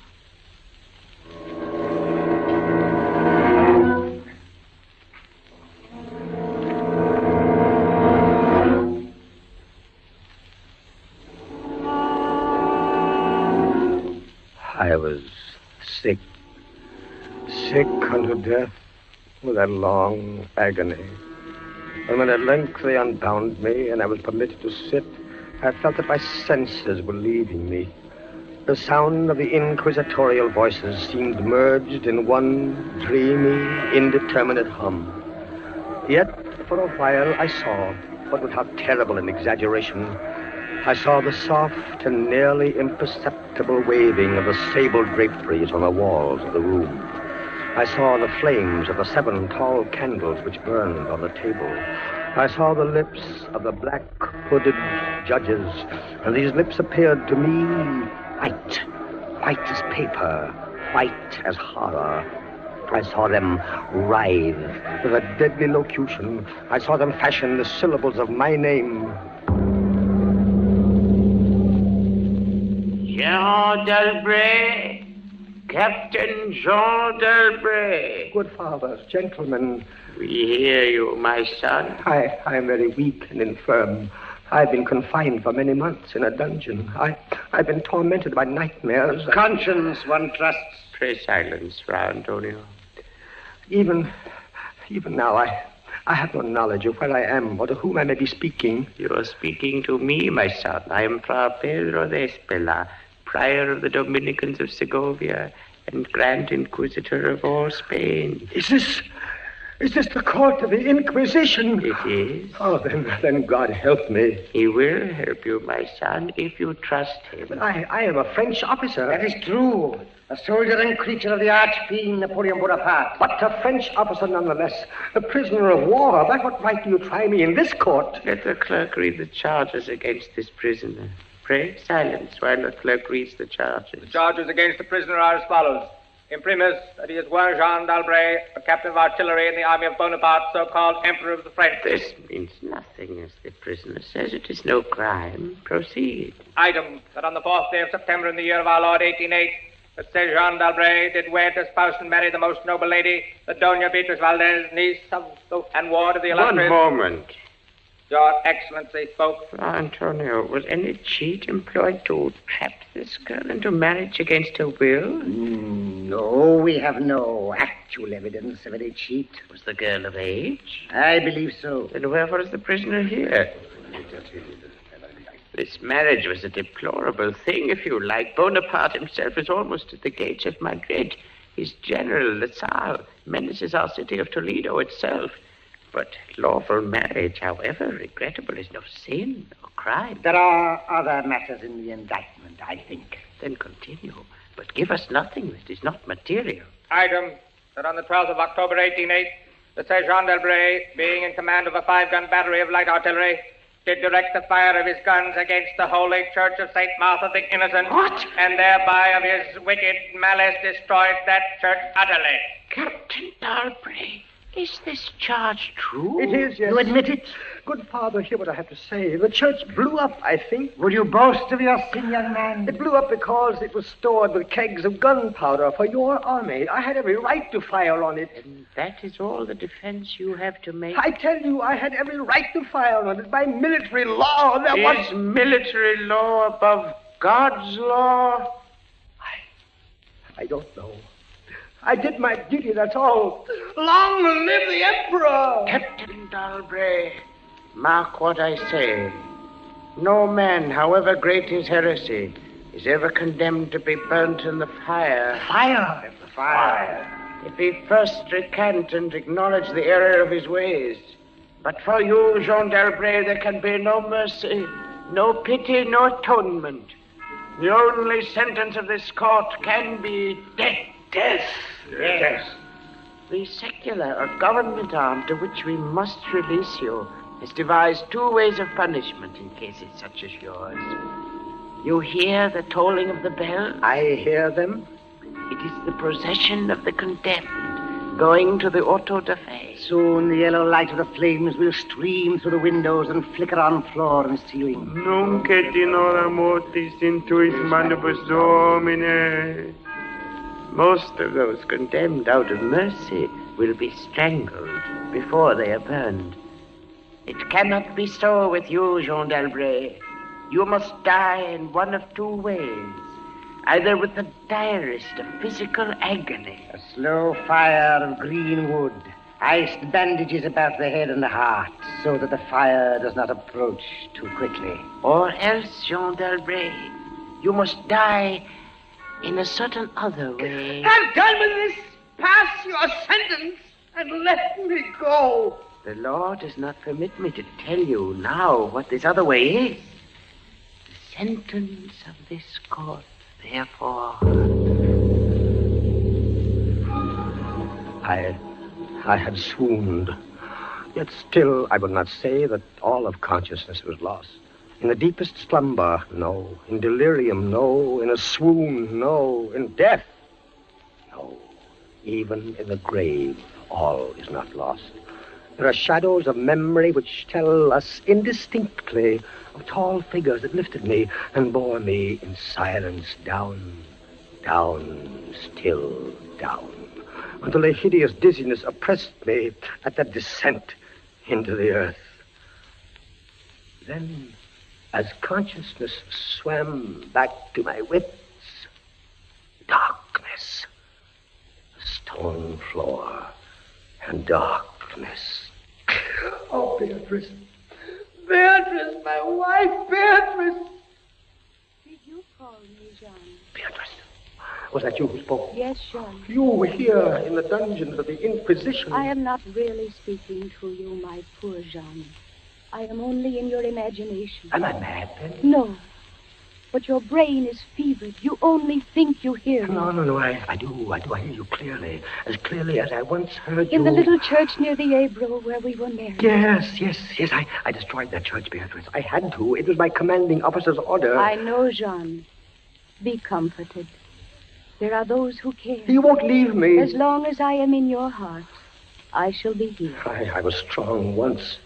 Now I am weak. Once I was reckless. Now I'm afraid. What am I, Beatrice? What are they going to do to me? I cannot tell. Remember, my voice comes only from your own brain. Are you fettered? Fettered? No.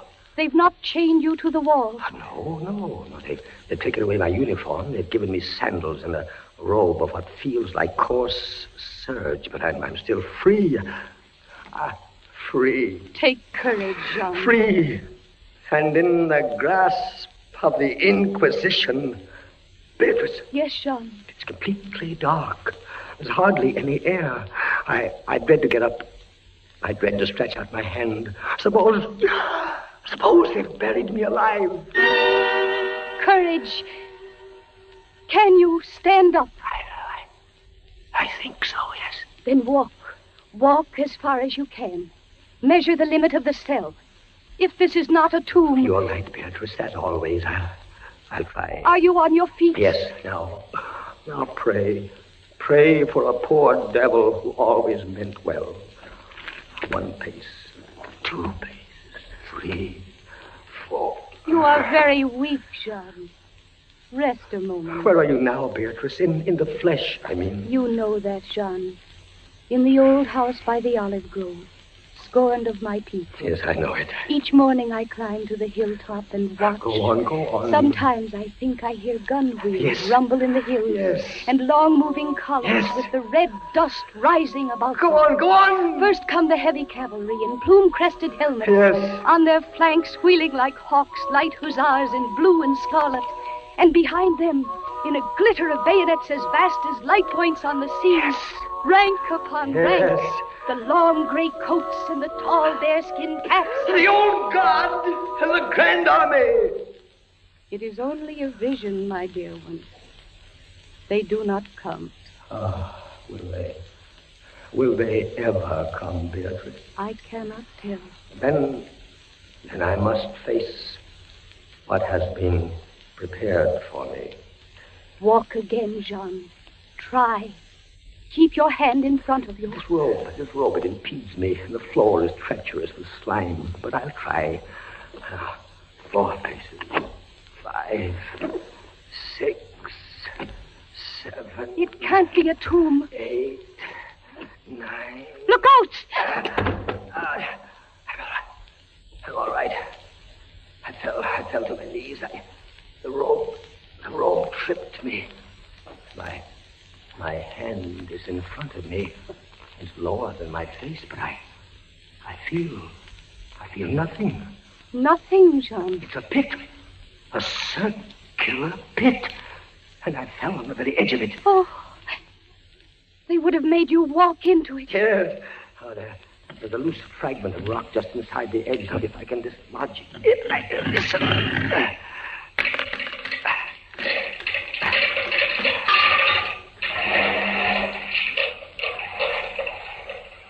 Water. There's something down there. Rats, it may be. Rats, yes, but something else. I heard it move. So did I. What is in the pit, Jean? I don't know. But you're saved. Saved, Beatrice. Saved from the Inquisition. My torture has been merely postponed.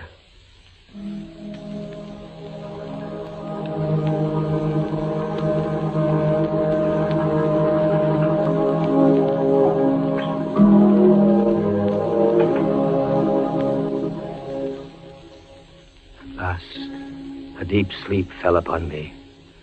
Sleep like that of death. How long it lasted, I know not. But when I opened my eyes once again, I could see. Yes, see. My prison was large and lofty. Its walls formed of massive iron plates, bolted or joined together. A wild, sulphurous luster, I could not trace its origin, lit up the dungeon, and the circular pit, and the crudely daubed skeleton figures painted in evil colors on the iron walls. Skeleton figures, demon figures, gargoyle figures. Their colors a little blurred, as from the effects of the damp. It must approach you slowly and force itself into your mind. It must stalk you like a tiger. It must bring you face to face, at last, with the King of Terrors. When I regained consciousness, I lay on my back and at full length on a low framework of wood. To this framework, I was securely bound by a long fastening resembling a surgical bandage. Bound? But why? Why? The bandage passed round and round my body, leaving at liberty only my head and my left arm. With much exertion, I could supply myself with food from an earthen dish on the floor beside me. It was meat, highly seasoned, but there was no water. Beatrice! Beatrice, where are you? Here, Jean, as always. Your voice sounds stronger. Does it, Jean? And I can see you now. I can see you as clearly as I saw you months ago. How I wish it were true. Your bonnet and the parasol you carried in summer, and the high-waisted blue dress. You are weaker, my dear, and more fevered. Have I been asleep? Yes, Jean. They must have been here while I slept. They bound me. Why? Stop those voices! Stop them! Mine too, Jean. I am not here either, you know. Don't drive me away. Beatrice, look. Where? At the ceiling of this room, 30, 40 feet up. What do you see? I see painted on the ceiling a figure of Father Time. Anything else? But Father Time carries no sign. No. He carries instead what looks like a gigantic pendulum from an ancient clock. About one thing, I swear I'm in my right senses. I saw that pendulum move. A painting cannot move. Yet I swear the pendulum did move. It swung a little back and forth, just like a real pendulum. Try not to trouble your brain. That pendulum is real. Beatrice, take care. Take care of what? You're not looking at the pendulum now. Take care of the rats from the pit. I see them. They're swarming out in dozens. You can see their eyes glitter. One of them ran across the hem of your dress. Did it, Sean? What did they want? They caught the scent of the meat in the dish beside you. But they'll not get it. Go away, you vermin! Move your hand above the plate, Jean. Move. Beatrice, where are you going? I can hardly hear you. You are sending me away, Jean. I'm sending you away. My poor loved one. You can't bear to see the rats running about my feet. Beatrice! Beatrice! Yes, it's true. In a cell swarming with vermin. There are others I had rather see here. I'd rather see... Did you call me Captain Dalbray? Then in spirit I am here. Who are you? Don't you recognize me? No, I do not. I am that second Inquisitor, Fra Antonio, whom you thought unfair at your trial. But we were not unfair. We administer the law, that is all. Go. I command you, go. Not until I have first told you what you already guessed. Which is? There are two forms of death for such as you. One, death with its direst physical torture. The other, death with its direst mental torture. And I have been condemned to the second? Your guess is good. Listen. Do you hear anything? Yes, I do. I hear something. Turn your eyes upwards. Look at the ceiling. The pendulum. Aye, the pendulum. It's descended. Only a foot or so, as yet. As you notice, it is not really a pendulum. Its underside is a crescent, formed of razor-sharp steel. You mean? A ponderous weight, Captain Dalbray. Its movement is slow now, but soon it will take on momentum. It will swing wider and wider, 30 feet perhaps. Presently, as it swings, you will hear it hiss, and with each broad movement, it will creep a trifle lower. The steel is directly above me. Yes, above the region of your heart. Lie still and look up at it. How long before? You need have no immediate fear. It will not be too soon. But how soon? Who can tell? In the name of pity, give me some answer. Hours, perhaps days. It's beginning to swing wider. I can't take my eyes from it. Its glitter fascinates you, eh? See how it shines in that wild light. And this is your utmost refinement in cruelty. The law, Captain Dalbray, is never cruel. And now, still in spirit, I leave you to your meditations. It will not be too soon. Minutes, hours, days.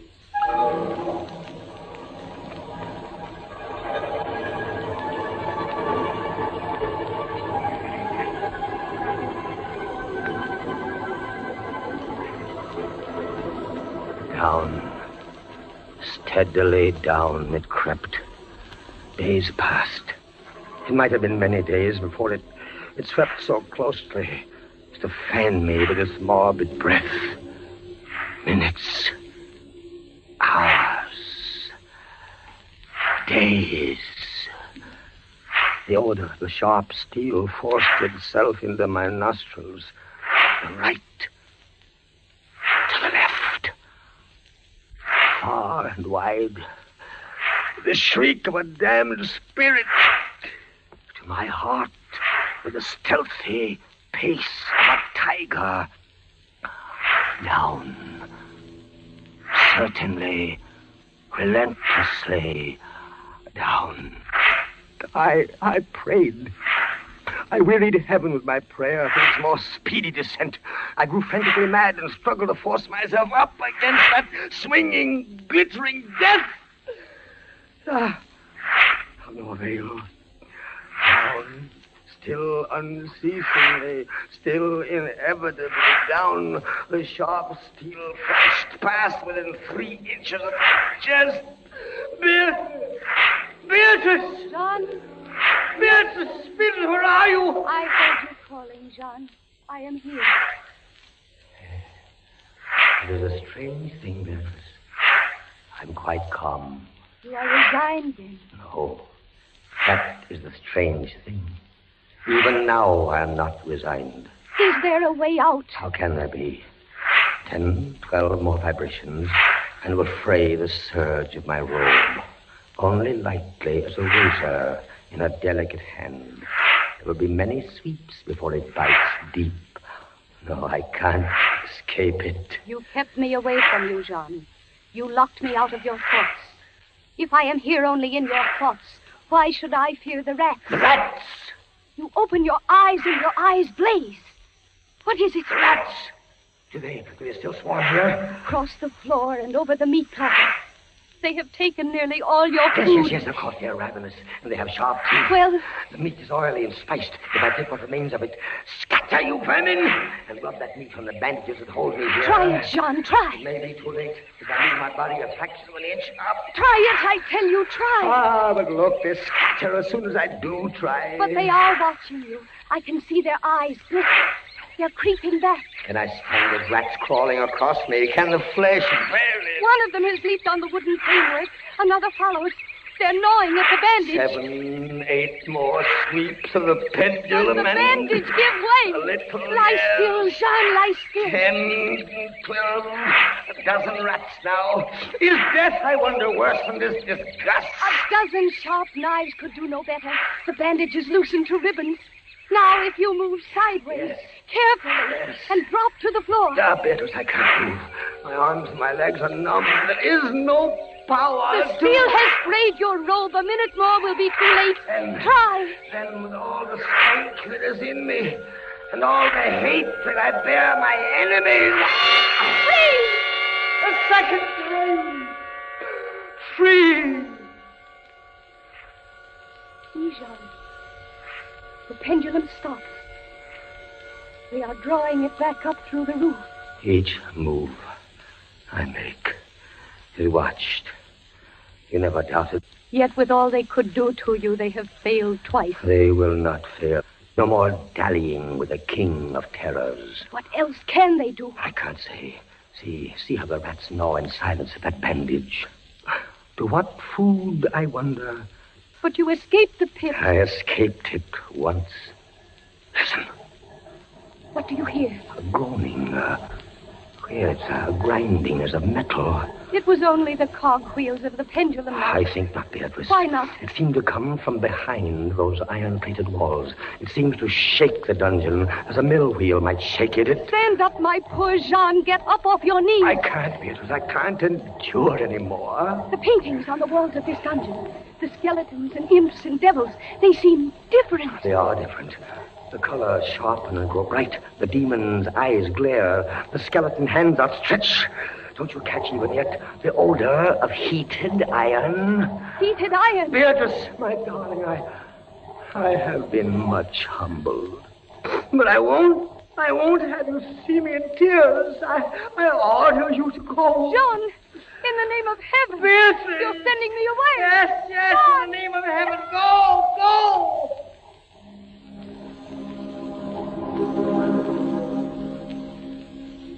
A suffocating heat pervaded the prison. A deeper glow settled in the painted eyes that glared at me. I could draw no breath of air into my lungs. Against the loom of that fiery destruction, the thought of the pit and its coolness come like a soothing balm. I staggered to the edge of the pit. I looked into it. The enkindled walls and roof lighted it to its depths. Yet for one wild moment, even then, I refused to believe the horror of what I saw beneath me. Does the pit please you, Captain Dalbray? Not the pit! Merciful God, anything but that! And how shall you avoid it? Look. This dungeon has changed its shape. That is true. The walls are closing in. It was formerly a square, and now it is flattening slowly toward the center to force me into the pit. Of course. It'll force you along with me. Again, apparently you must be told, Captain Dalbray, that you are speaking only to your own sick fancy. I am not here at all.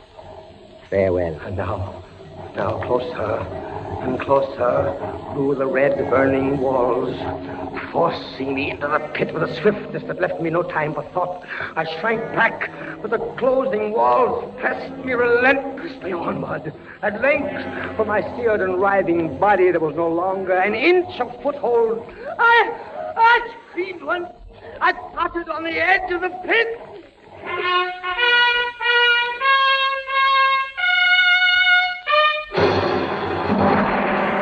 The walls rushed back. An outstretched arm caught my own as I was about to fall fainting into the abyss. It was that of General LaSalle. The French army had entered Toledo. The Inquisition was in the hands of its enemies. Vive la France!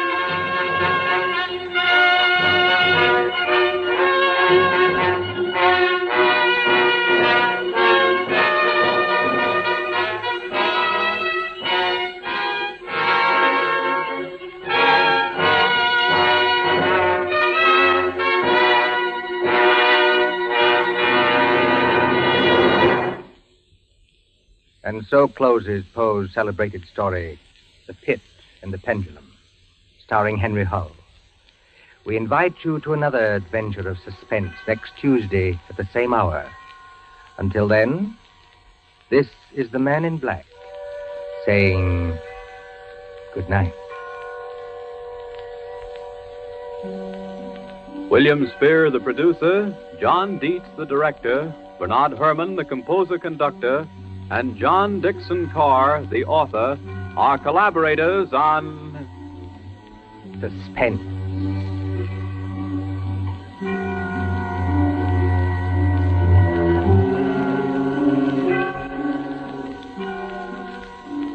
This is the Columbia Broadcasting System.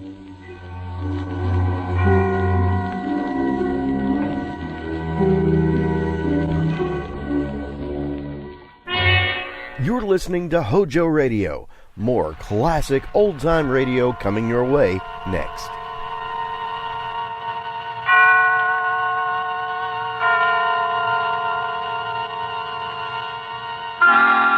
Suspense.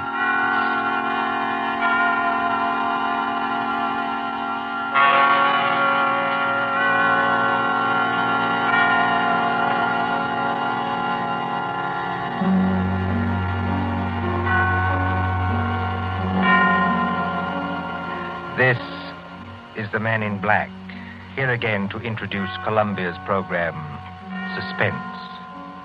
Our star tonight is Peter Lorre, playing the part of the Hungarian Count Stefan Kahari, a gentleman of sinister aspect. The story is by John Dixon Carr, who calls it The Devil's Saint. If you have been with us on these Tuesday nights, you will know that suspense is compounded of mystery and suspicion and dangerous adventure. In this series are tales calculated to intrigue you, to stir your nerves, to offer you a precarious situation, and then withhold the solution till the last possible moment. And so, it is with The Devil's Saint and Mr. Peter Lorre's performance we again hope to keep you in suspense. The Devil's Saint. Paris, 15 years ago.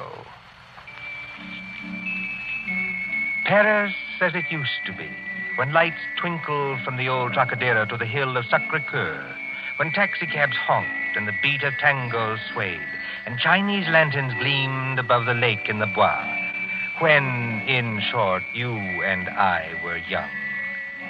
Come then to the President's Ball at the Opera, St. Catherine's Day, 1927.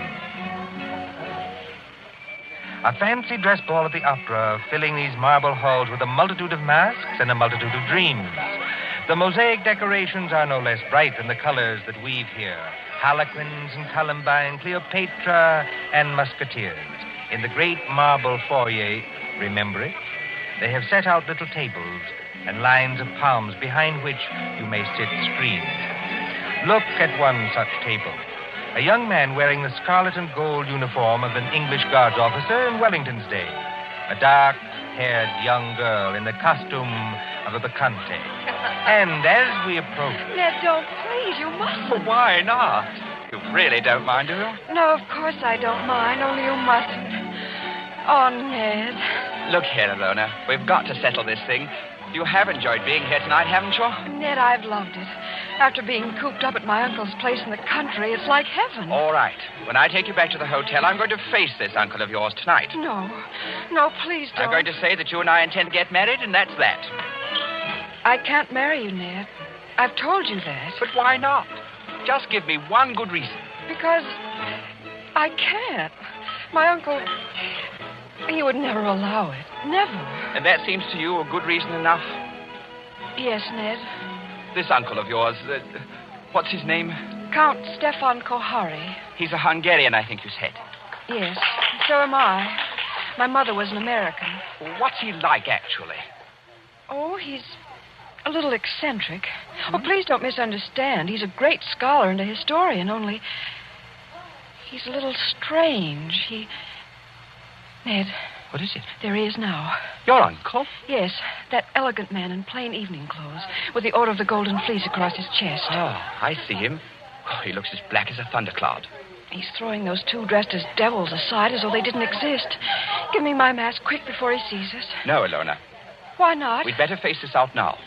Sit still. Good evening, Ilona. Good evening, Uncle Stefan. Uncle, may I present Edward Whiteford? How do you do, sir? How do you do? Ilona, do you think that costume is quite the thing to wear in public? Why not? Well, an older generation might call it immodest. It looks like... Like what? Nothing. Will you go and get your cloak or your domino or whatever you wore here? Uncle, please don't make me go home so soon. It's hardly 11 o'clock. I was not asking you to go home, my dear. I was merely asking you to put on a wrap. All right, I'll get it. You stay and talk to Ned.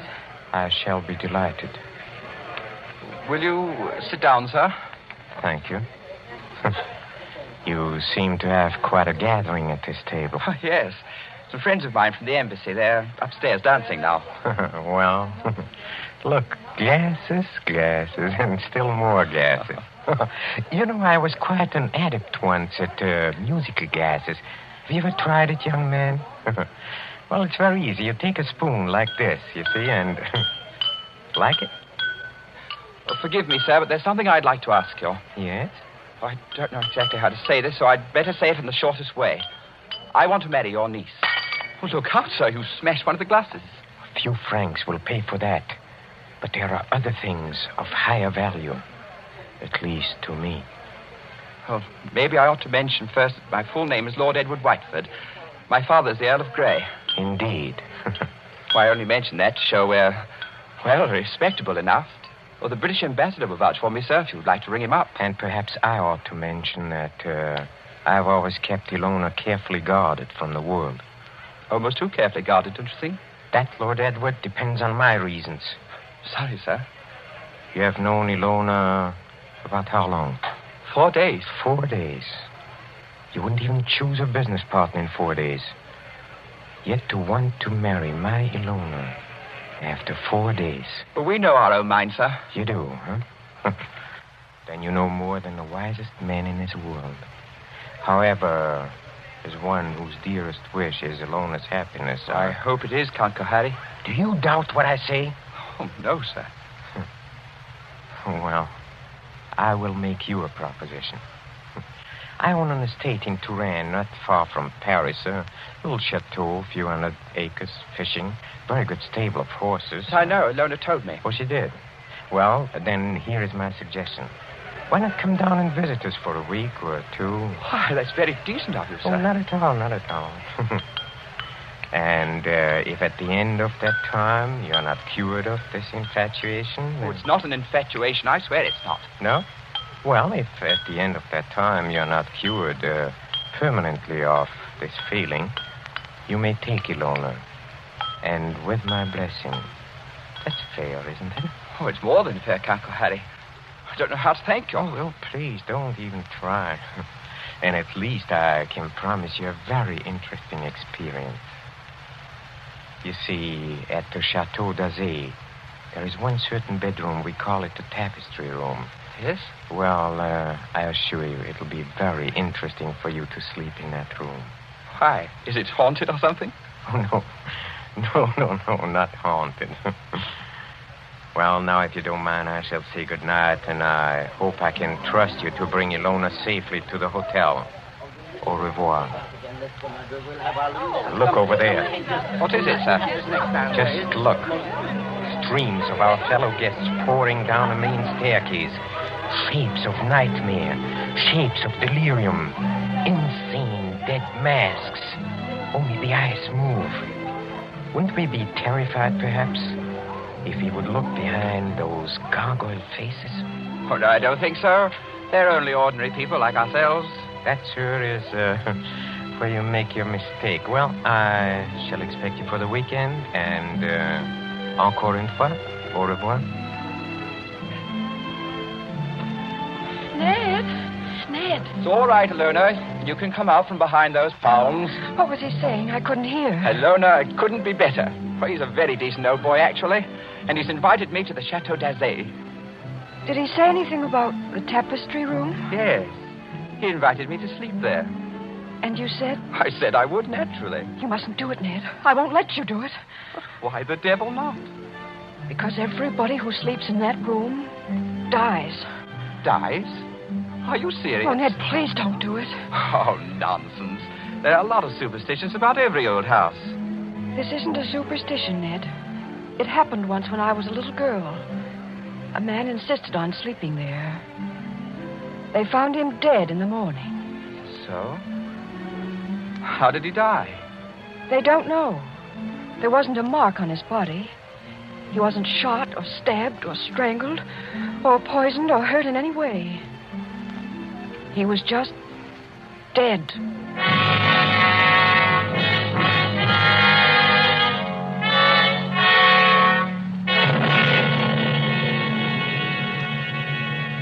Two nights later, in the province of France now known as Indre-et-Loire, but once called Touraine, the ancient land beloved of Rabelais and Balzac.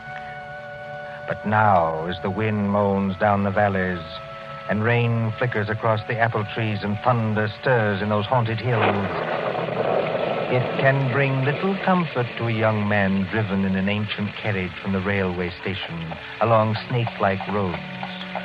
To what destination? Ahead, A lift of lightning shows the gray walls and conical slate-roofed towers of a chateau set some distance back from the road. Lights shine from its narrow windows, dimly seen through the rain as... Driver! Coachman! Oui, monsieur. Is that the Chateau d'Azay up ahead? Oui, monsieur. I will take you to the very door if... If what? Why do you cross yourself? If I am permitted. What should stop you? Only fear, monsieur. And I am not much afraid. Listen. What was that? Only the dogs, monsieur. They keep many dogs, large dogs, at the Chateau d'Azay. Well, here we are. Bonsoir, monsieur. And if I may be permitted a word of advice...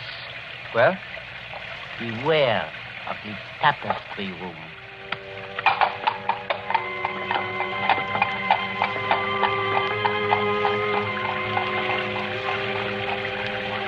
There isn't a bell on this door. There might at least be a knocker. Ah, got it.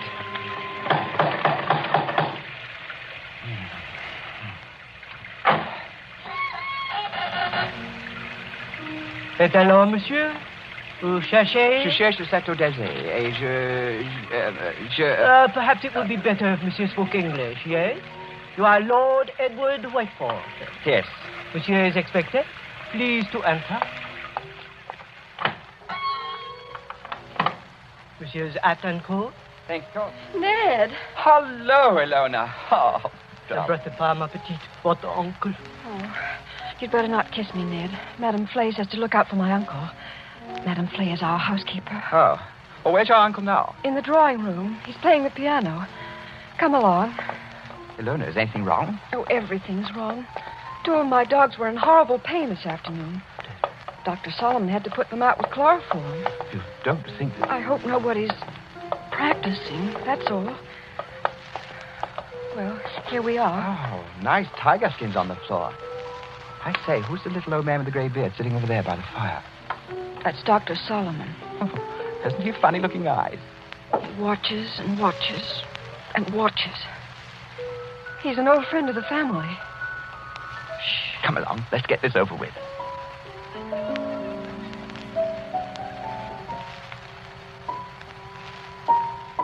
Ah, Lord Edward. Well, I see my niece has anticipated me. Welcome to the Chateau d'Azay. Thank you, Count Harry. Oh, you must be very wet after your long drive. Go up to the fire and warm yourself.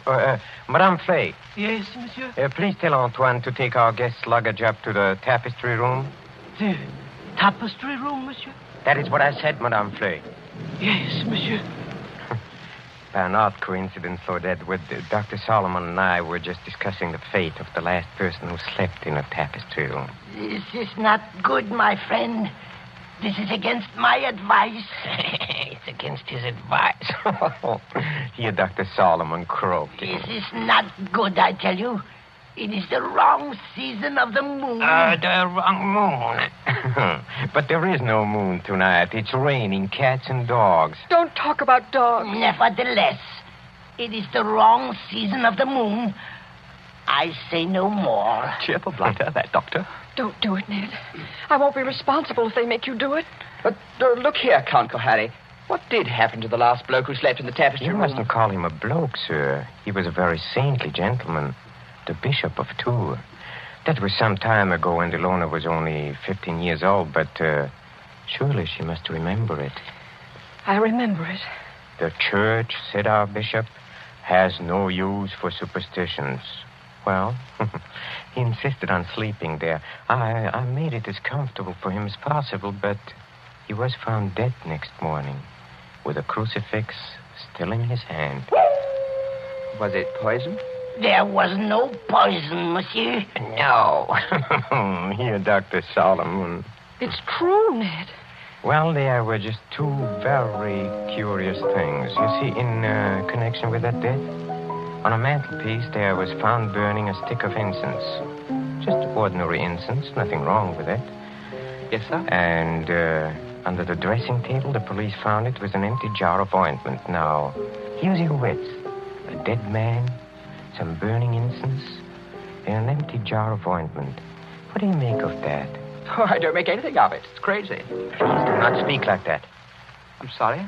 It is still the wrong season of the moon.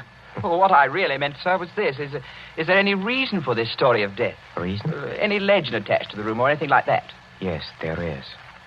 Well, sir? Well, we are a very old family, Lord Edward. Old and perhaps accursed.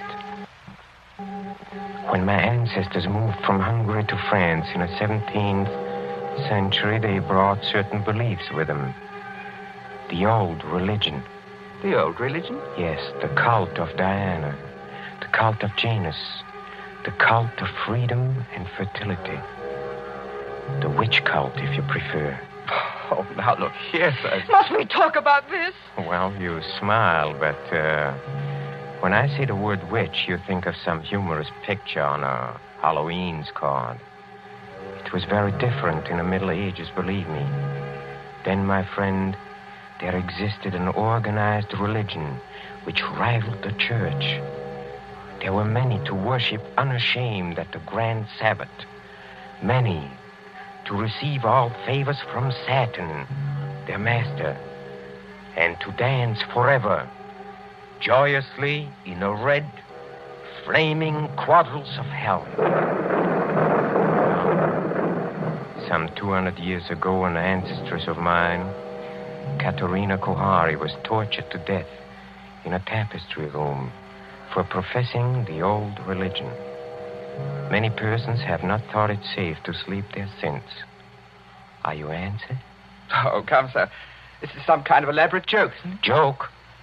The Bishop of Tours did not find it a joke. Not a mark on his body. I assure you as a physician, not a mark on his body. No, not a mark on his body. Hear Dr. Solomon. Yes, I hear him. Well, understand me, Lord Edward, there's no compulsion in this. If you do wish to sleep in that room, all right. If you ridiculous. don't wish... I'm not afraid to sleep there, sir. Well, I thought perhaps you wanted to change your mind. Oh, never. Would you like me to make a wager on that? What sort of wager? Well, if I spend the night in this famous room and come out of it alive... Yes? Will you give your consent to the marriage immediately? Tomorrow morning? Tomorrow morning? Why? Because I don't think the atmosphere of this house is good for a loner. What do you say? Will you do it?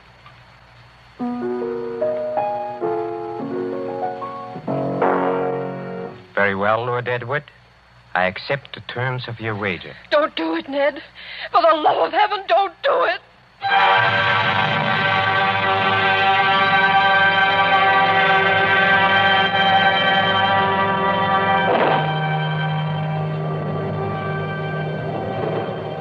High up in the north tower of the Chateau d'Azay, under the conical slate roof, is the circular room hung with faded tapestries. These tapestries move slightly with uneasy, mimic life to the clamor of the storm outside. Candles burn along the mantelpiece and beside the great four-poster bed. The flames of these candles waver, too, as the door opens. This is the tapestry room, monsieur. Thank you, Madame Flay. That is the mantelpiece where the incense burned. That is the bed where Monseigneur le Bishop died. Very inviting, isn't it? Will there be anything else monsieur requires? Some sandwiches? A decanter of whiskey? Oh, no, thanks. I had a drink with the Count Kohari before I came upstairs. Bien, monsieur. Monsieur's shaving water will be brought up in the morning, if he requires it. Good night. That old Hoppy. Trying to scare a fellow out of his wits just because... Oh, well, they built a good fire anyway. Didn't realize how cold it was. Temperature must have dropped. What's that? It's me, Ilona. May I come in? No, Ilona. Get out of here. That's not very gallant of you. No, I mean, I don't want you exposed to whatever it is. Ned, listen. Are you going to bed? Or are you going to sit up all night? I'm going to sit up all night, naturally. Then let me sit up with you. No. Why not? Well, it may be dangerous. Besides, I promised your uncle I'd go through with this alone. I wish you hadn't had that drink with him. Why? He couldn't have done anything to it. It was you who poured it. Yes, that's true, only Listen. What is that? It sounds like footsteps. Yes, but where's it coming from? Seems to be right here in the room. It seems to come from all directions. Doesn't it sound like somebody walking between the walls? By George, it is someone walking inside the wall. Get behind that tapestry, Lona. Quick. Hide there.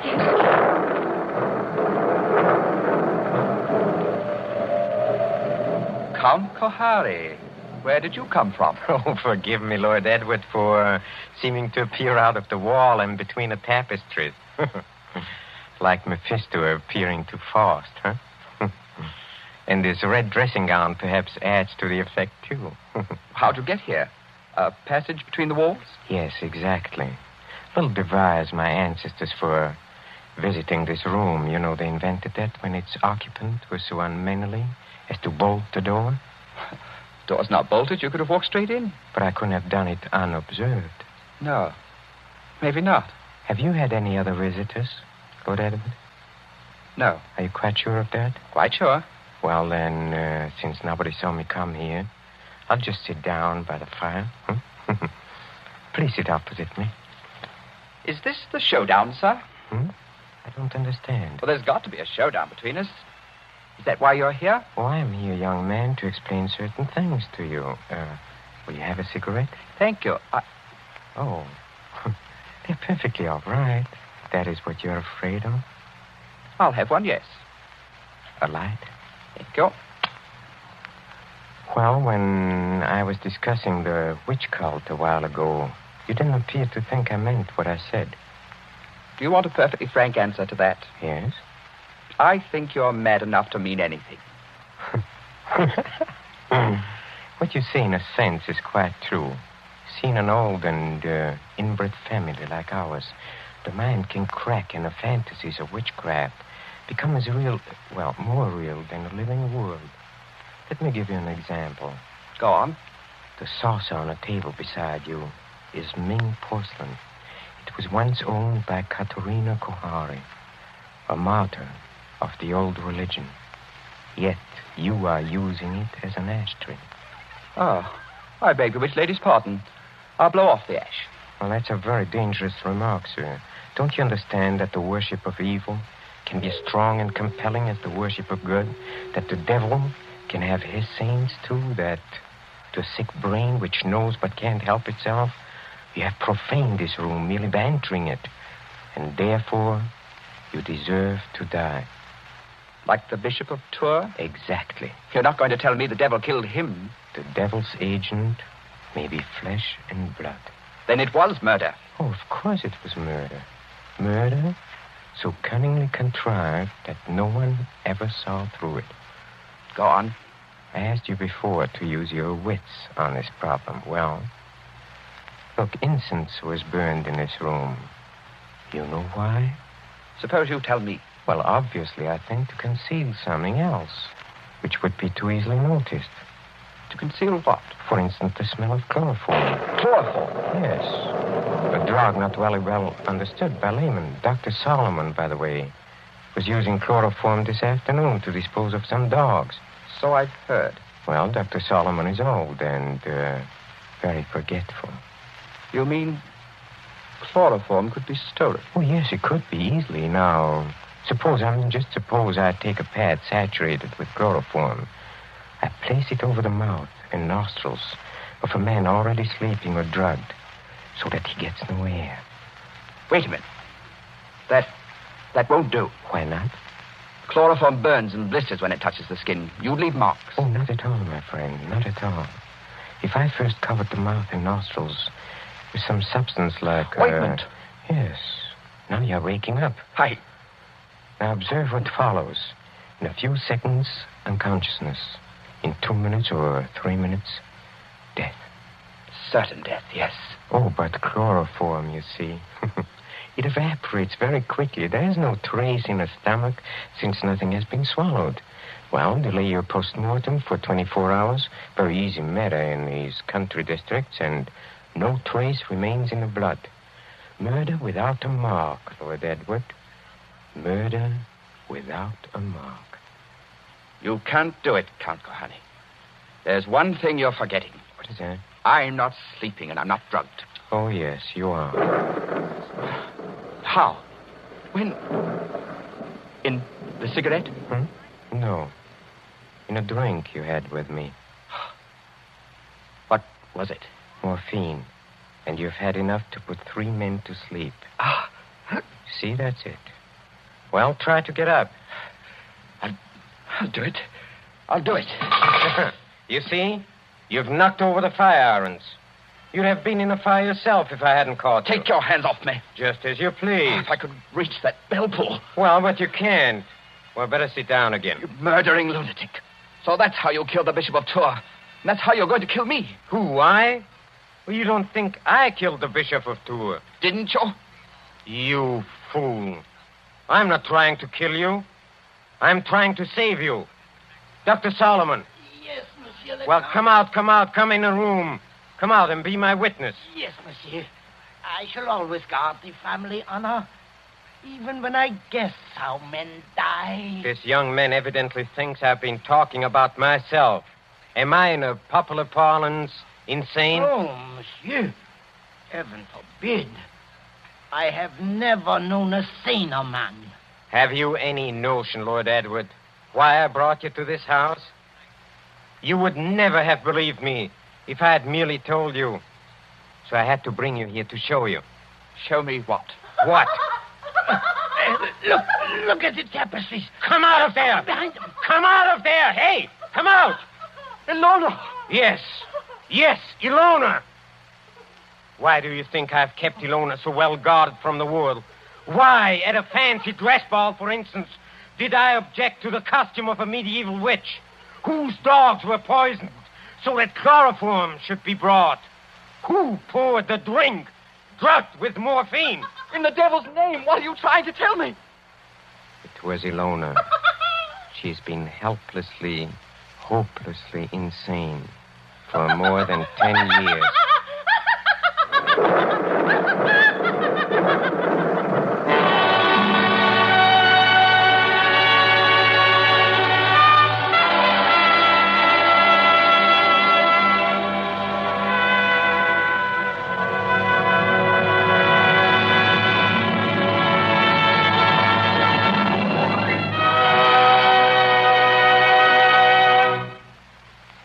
And so closes The Devil's Saint, starring Peter Lorre.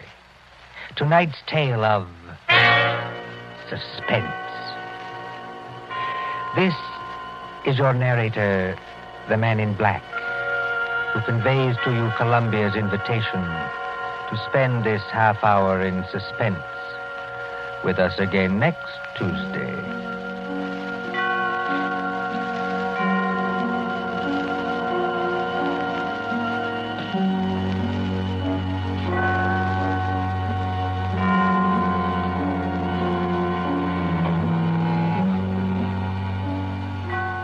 William Spear, the producer, John Dietz, the director, Bernard Herrmann, the composer-conductor, and John Dixon Carr, the author, are collaborators on Suspense.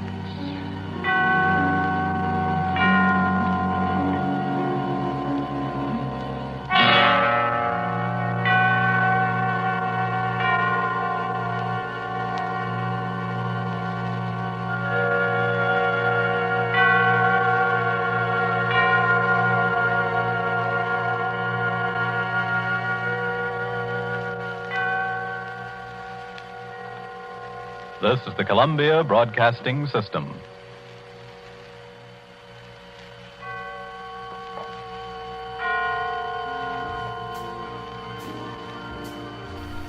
Our next broadcast brings together everything that was good about old-time radio rolled into one. The title itself almost sums up the very essence of what radio drama is all about. Each of the episodes was a microdrama, carefully planned to capture the listener's attention.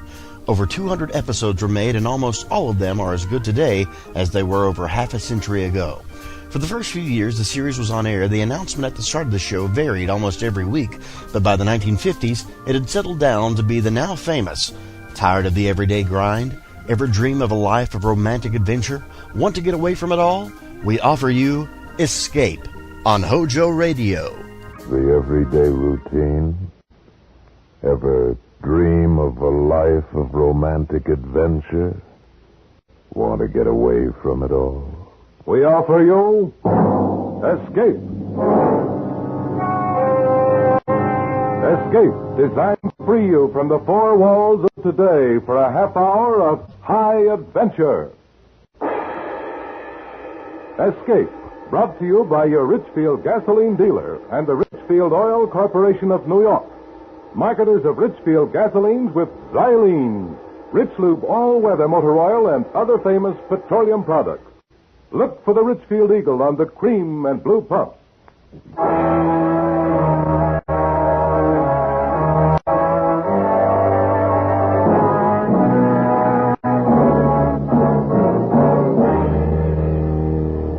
Tonight, we escape to a tropic harbor in Venezuela, and the story of a grim voyage of impending death which started from there.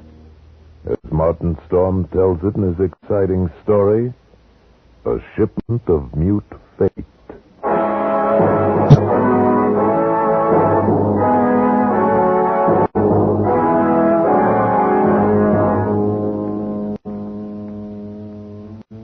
I stopped on the wharf at La Guaira, looked up at the gangplank toward the liner Chankay. Standing there quietly are our moorings. The day was warm under a bright tropic sun, and the harbor beyond the ship lay drowsy and silent. But all at once, in the midst of those peaceful surroundings, a cold chill gripped me, and I shivered with sudden dread of the thing I was doing and was about to do. But too much had happened to turn back now. I'd gone too far to stop. I set the box down on the edge of the wharf, placed it carefully so as to be in plain sight and within gunshot of the captain's bridge. I turned and started up the gangplank. I knew what I was going to do, but I couldn't forget that a certain pair of beady eyes were watching every move I made. Eyes that never blinked and never closed, just watched and made. Oh, pardon me. You startled me, sir. I didn't hear... Oh, why, it's Mr. Warner. Hello, Mother Willis. How's the best-looking stewardess on the Seven Seas? Oh, I'm fine, Mr. Warner. It's nice to see you again. Wait a minute. That's a fine greeting after 2 months. Well, it's just that I'm so busy. Oh, don't believe a word of it. Sailing day's tomorrow. You're simply avoiding me, that's all. Oh, no, really, I'm and not. And on the trip down from New York, you said I was your favorite passenger. But I'm Here, what's that you're carrying in your apron? Oh, it's nothing. It's just supplies. Supplies, huh? Let's have a look. Oh, no, please. Why, it's a cat. It's Clara, Mr. Warner. Mr. Bowman said I had to leave her ashore, but I just couldn't. Well, who's Mr. Bowman? The new chief steward. Clara's been aboard with me for 2 years, and I just can't leave her here in a foreign country, especially with her condition so delicate now. Yes, I see what you mean. Well, I hope you get away with it. You won't tell anyone, huh? Not a soul. As a matter of fact, Mother Willis, if I don't get my way with the captain, you and I may both end up smuggling.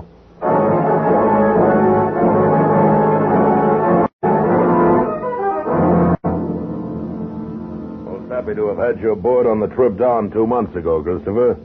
I'm very glad you're coming along with us on the run back to New York. Thanks, Captain Wood. There is one thing, though. I'm having a little trouble with the customs man here, and I wondered if you I can't do it, Christopher. I just cabled your father this morning, told him I'd have done it for you if I possibly could. He sent a request from New York, you know. Yes, I thought he would. I wired him from upriver last week. Well, I hated to refuse, but it's absolutely out of the question. Captain Wood, I'm afraid I don't follow you. Responsibility to the passengers, son. We'll have women and children aboard.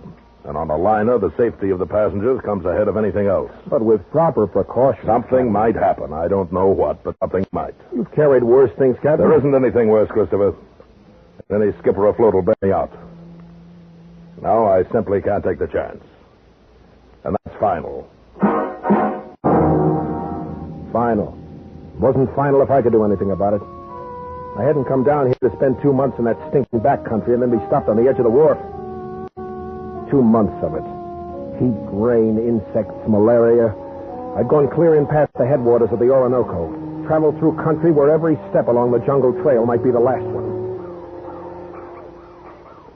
Sanchez. Si, Senor Warner. Better tell the men to start looking for a place to camp. It'll be dark in a little while. Si, Senor. Very soon we turn to river. camp on rocks by water. This very bad country. It's very bad country. You've been saying that for 10 days now. Very bad country. Yes, Senor Warner. This very bad country. Skip it, will you? For all the luck we've had so far, it might as well be Central Park. Central Park? I don't understand. Never mind. But if we don't find something to... Yeah, what's the matter? Quiet now. Sanchez, what's wrong? There in the park. See? Bushmaster. Bushmaster. The deadliest snake in the world. Bushmaster. Its Latin name was Lachesis mutus. Mute face.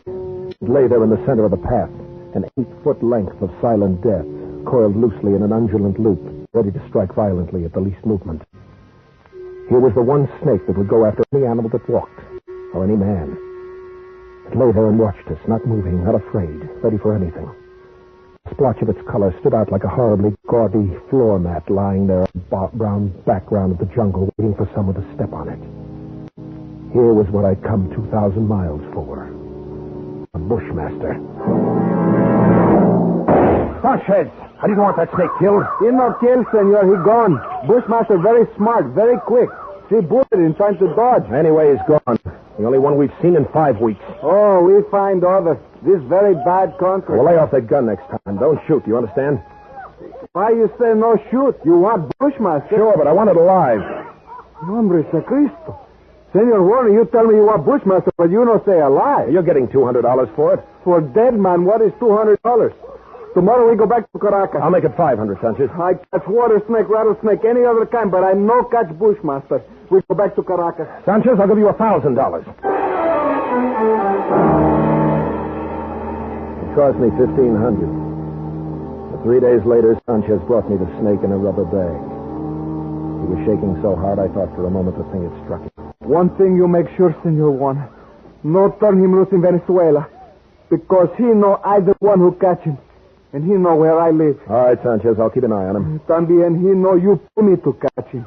All the time he watch and wait for you too. You no forget that, Senor Warner, because he no forget. Not ever.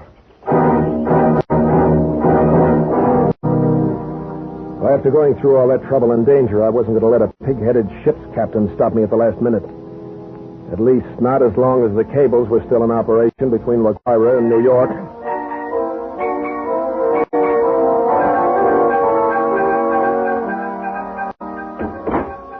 Morning, Captain Wood. Boy at the hotel said you wanted to see me. Yes, that's right, Christopher. Now, sit down. Thanks. Well, it seems you weren't willing to let matters stand the way we left them yesterday. I was sorry to go over your head, Captain, but I had to. The museum sent me all the way down here for it, and I'm not going to be stopped by red tape. Don't you realize this will be the only live Bushmaster ever brought to the United States? Well, if I had my way... orders are orders. Got a cable from the head office this morning. All right, suppose we talk about precautions. I'll handle it any way you say. Well, it's got to have a stronger box. That crate's too flimsy. Stronger than it looks, Captain. And that wire screen on top would hold a wildcat. Anyway, I bought a heavy sea chest this morning. We'll put the crate inside of that. Well, that sounds all right. You got a lock on it? Heavy padlock. It's fixed so the lid can be propped open a crack without unlocking it. The snake's got to have air, you know. But in dirty weather, that lid stays shut. I'll take no chances. Fair enough. We'll keep the thing in my inside cabin where I sleep. Can't have it in the baggage room. And nobody on board's to know about it. Understand? Whatever you say, Captain. But we won't have any trouble. After all, it's only a snake. Doesn't have any magical powers. Yeah. You know, Christopher, I saw a Bushmaster in the zoo at Caracas once. Had it in a glass cage with double walls. It'd never move.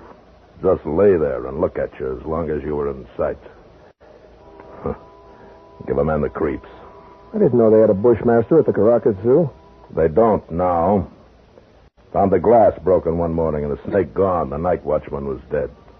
They never found out what happened. Well, the watchman must have broken the glass by accident some way.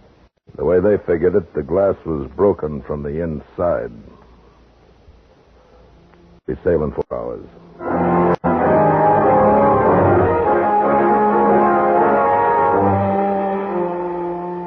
Into the Caribbean, with perfect weather and the sea as smooth as an inland lake. The barometer dropped a little on the third day, but cleared up overnight and left nothing worse than a heavy swell. In spite of the calm seas and the pleasant weather, I was becoming possessed with an ominous anxiety. I was developing an obsessive fear of that snake. I stayed clear of the passengers pretty much. Got the habit of dropping into Captain Wood's quarters several times a day. I kept the heavy box underneath his berth. I'd approach it quietly and shine my flashlight through the open crack. Never once could I catch that 8-foot devil asleep or even excited. He'd be lying there half coiled, his head raised a little, staring at me with those beady black eyes, waiting. He'd still be like that when I turned away to leave. Maybe that's what bothered me. That horrible and constant watchful waiting. What in the name of heaven was he waiting for? Well, hello there, Mr. Warner. Oh, how are you, Mother Willis? My, but you and the captain spend an awful lot of time around this cabin. I'm beginning to think the two of you must have some guilty secret. Nah, nothing like that, Mother Willis. I don't know about Captain Wood, but I certainly don't have any guilty secrets.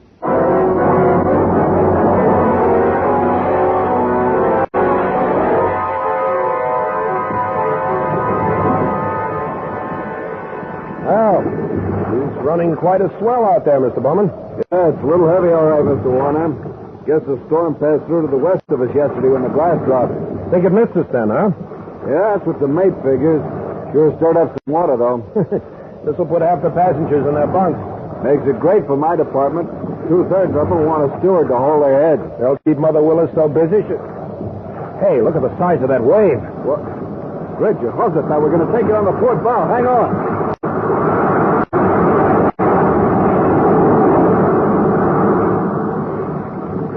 Wow. That was a freak if there ever was one. Not another wave that size in sight. You see them like that sometimes, even in a calm sea.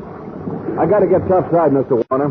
That water probably did some damage on the officer's deck. Yeah, I suppose. Hey, wait a minute. Yeah? What did you say? The wheel companionway was open on the port side. Bridge cabins must have taken a pretty bad smashing. They're right below. Something wrong, Mr. Warner? No. No, nothing at all, Mr. Bowman. At least I hope not.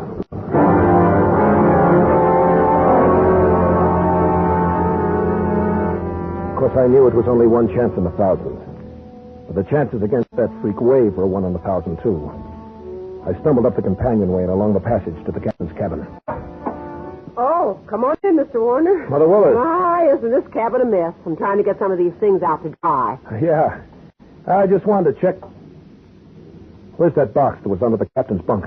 Oh, that? Well, I just threw it out on deck here. What? Well, the desk over there slid into it. It was all smashed. But the small box inside of it, what happened to it? Oh, they were both splintered, Mr. Warner. Broke wide open. Oh, no. Why, Mr. Warner, you're white as a sheet. Mother Willis, will you go find Captain Wood?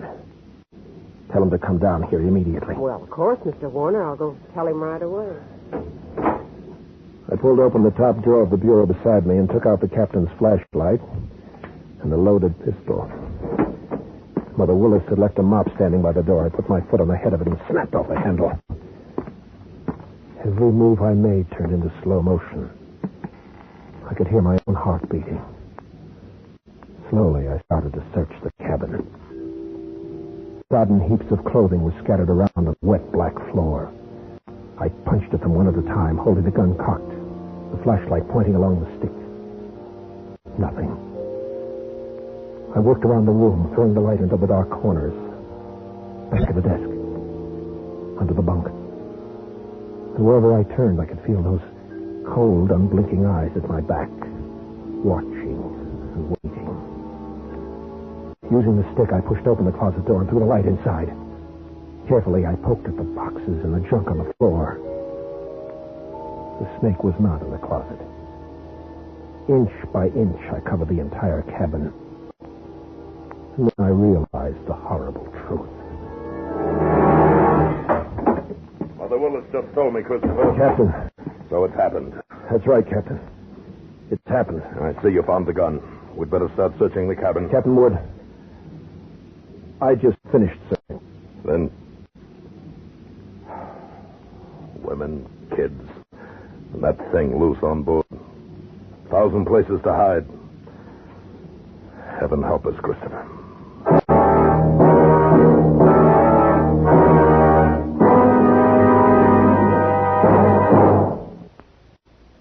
Can you guess what this is? Research scientists worked for years to produce it. It gives your car a new high anti-knock. It costs you nothing extra. Well, it's xylene. Xylene is one of the highest anti-knock gasoline components ever discovered. And today, every gallon of Richfield gasoline contains this super component, xylene. Richfield gasoline with xylene gives you new high anti-knock power. Power that purrs like a kitten but pulls like an ox. Smooth, knockless power to zip you out ahead in traffic and keep you there. In addition, the Richfield dealer offers you a choice of 2 great Richfield gasolines with xylene. Buy Richfield High Octane at regular price for the average motor. Get Richfield Ethyl. Ethyl at its best for best results in the highest compression motors. Stop where you see the Richfield Eagle and the cream and blue pumps.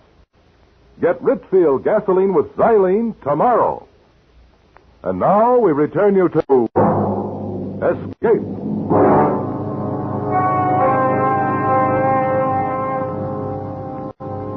There's no use starting to blame anybody now, gentlemen. I didn't call you officers in here to pass judgment. The thing's done, and that's that. Oh, you're right there, Captain. What we have got to do is make up our minds how we're going to handle it. It'd be easier if we didn't have to tell the passengers and crew, sir. I've seen panics aboard ship before. Yes, I agree with you, Mr. Bowman, but I don't quite see how we can avoid it. They got a right to know. As long as that snake's loose, everybody on board's in the same danger. And they all ought to know about it. Captain Wood, that thing is 8 feet long. It can't simply crawl into a crack. Why don't we make a quick search of the whole ship before we spread any alarm? Yes, I've thought of that, Christopher. As far as I can see, the only place it couldn't be is in the boilers or on top of the galley stove. It might have crawled overboard. We can't count on that. We've got to assume it's on the ship somewhere. Well, that could be anywhere. In a coil of rope or in a pile of clothes. Yes, or under some woman's berth. Or a baby's crib. Or even... You've already said it. That Bushmaster could be anywhere. We've got to do something. We've got to do it fast. All right, gentlemen. I think the best idea is to follow Mr. Werner's suggestion and make a quick search first. You agree to that? Yes, I do. Then if we don't find it, we'll have to warn the passengers. Captain, we've got to find it. Alone in the dim baggage room, I went through the same movements as I had earlier in the captain's cabin. Gun in one hand, flashlight in the other, poking into every dark corner, behind every trunk and every box. Since there was no one in the baggage room, I could keep the gun cocked and ready. The rest of those poor devils were having to do the same thing, barehanded. All over the ship, the search went on. Here now, steward. What on earth are you doing rummaging through my cabin? Just checking up, ma'am. Well, I'm quite sure there's nothing in here that has to be checked. Sorry, ma'am. Captain's orders. It'll only take a few minutes. Well, I never heard of such a thing. A passenger simply doesn't have any privacy at all. I've traveled on a lot of different lines, but I've certainly never heard of anything so completely high-handed. I'm sorry, sir. I wonder if you'd mind moving over to the other rail. I'd like to look through these lockers. Yeah, sure. Go ahead. What's the matter? You lost something? No, just looking things over. Nothing there but life preservers. Yeah, that's right. Must be getting ready to sink the boat, huh? Gonna collect all the insurance, eh? Gonna send us all to the bottom, huh? But not one of us could find that deadly shape. Perhaps coiled in some dark corner or outstretched along a window seat. Not one of us caught a glimpse of that horrid head with its beady, black, watchful eyes. It was nearly dark when we met again together in the chart room. Now, gentlemen, there's no other way around it. We've risked all the time we can. We've got to warn the passengers. But how'll we do it, Captain? Call them all together in the lounge? No. If we did anything like that, we'd be asking for a panic. We'll get one whether we ask for it or not. Pick a few men and go through the cabin decks. Tell them individually, inside their cabins. Watch for any that act like they might cause trouble, and we'll keep an eye on them. Handle the crew the same way. Yes, sir. Now, as soon as you're finished, arm all the deck officers and start searching again. Our only chance of preventing a panic is to find that snake. The slow nightmare that followed grew worse by the hour, and none of us slept. All the ship's officers not on duty kept on with that endless search. Passengers locked themselves in their cabins or huddled together in the lounges, knowing all the time that no spot on board could be called safe. Fear was a heavy fog in the lungs of us all, and every light on the vessel burned throughout the night. Morning came and brought no relief. Terror and tension mounted by the hour. There now, Mrs. Crane, go back to your cabin. The horrid thing's probably crawled overboard in it. Your face is sailors. You don't know. Nobody knows. Now, everything's going to be all right. Oh, if we can only get off the ship. They could fumigate us. Yes, that's what we've got to do. We've got to get off the ship. Mr. Bowman, she's going to jump. No, you don't. Let me go. Let me go. Mr. Bowman, nice work. Now get her down to her cabin. And whatever you do, don't turn her loose.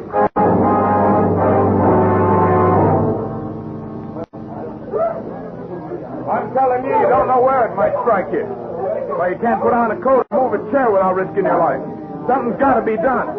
Or it might be right here in this lounge. All right, mister, you better quiet down and take it easy. Take it easy, huh? You're a great officer. Why don't you do something about it? Thing might be crawling around here right under our feet somewhere. I said shut up. Are you trying to start a panic? I got a right to talk. I don't want to die. Nobody's going to tell me what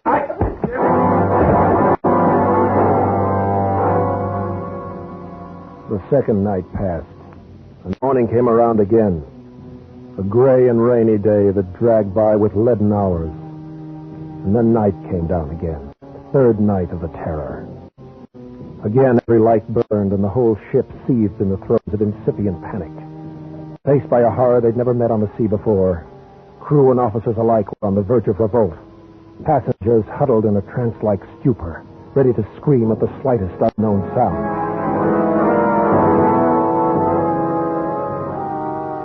At 7 bells, I made my way forward to the chart room and found Captain Wood bent over a desk. Oh, hello, Christopher. Come on in. Sit down. It's got to be somewhere, Captain Wood. It's got to be. Well, I don't know. You could search this ship for 6 months and never touch all the hiding places aboard. Yeah, if we can only hold out for 2 more days, we'll be in port. What's your home office say? This is the latest wireless from them. Keep quiet and keep coming. What else can we do? You want a cigarette? Yeah, thanks. Yeah. How's it below, Christopher? That's pretty bad. Anything could happen. Yeah. That's why I took the guns away from the men. One pistol shot and we'd have a riot on our hands. The whole thing's my fault, Captain. That's what I can't forget. Oh, take it. There was easy, only son. one way I could pay for it myself alone. No, now, I know how you feel, but it's no more your fault than mine or the man who asked you to bring that snake back alive. Nobody planned this. Now, look, Christopher, I think you'd better try to get a little sleep. No, Mr. Bowman made some coffee down in the steward's galley a while ago. You better go down and get yourself a cup and then rest for a couple of hours. Rest? I can't. Christopher, it's not going to help any if you stumble through a hatch half asleep and break your neck. Now, go on and get some coffee. One way or another, we've got to hold out for 2 more days.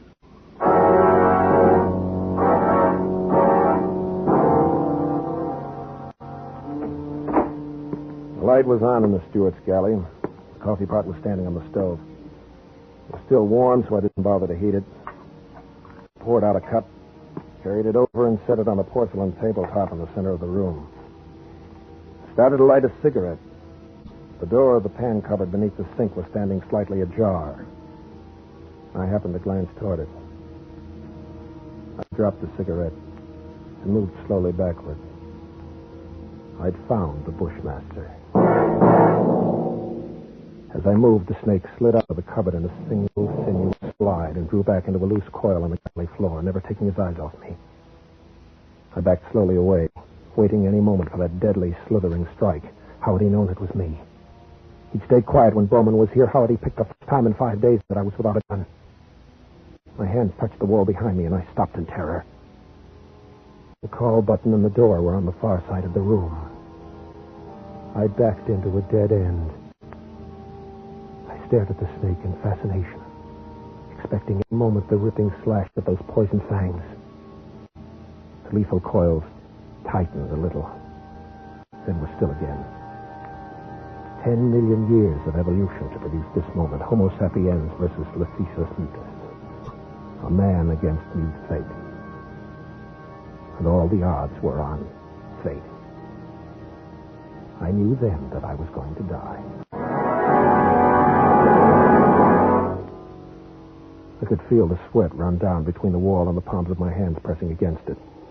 My skin crawled and twitched, and the pit of my stomach was cold as ice. There was no sound but the rush of blood in my ears. The snake shifted again, drawing into a tighter coil, always tighter. Why didn't the devil get it over with? Then for an instant his head veered away. Something moved by the stove. I didn't dare turn to look at it. Slowly it entered my line of vision. It was a cat. That scrawny cat Clara that Mother Willis had sneaked aboard in La Guaira.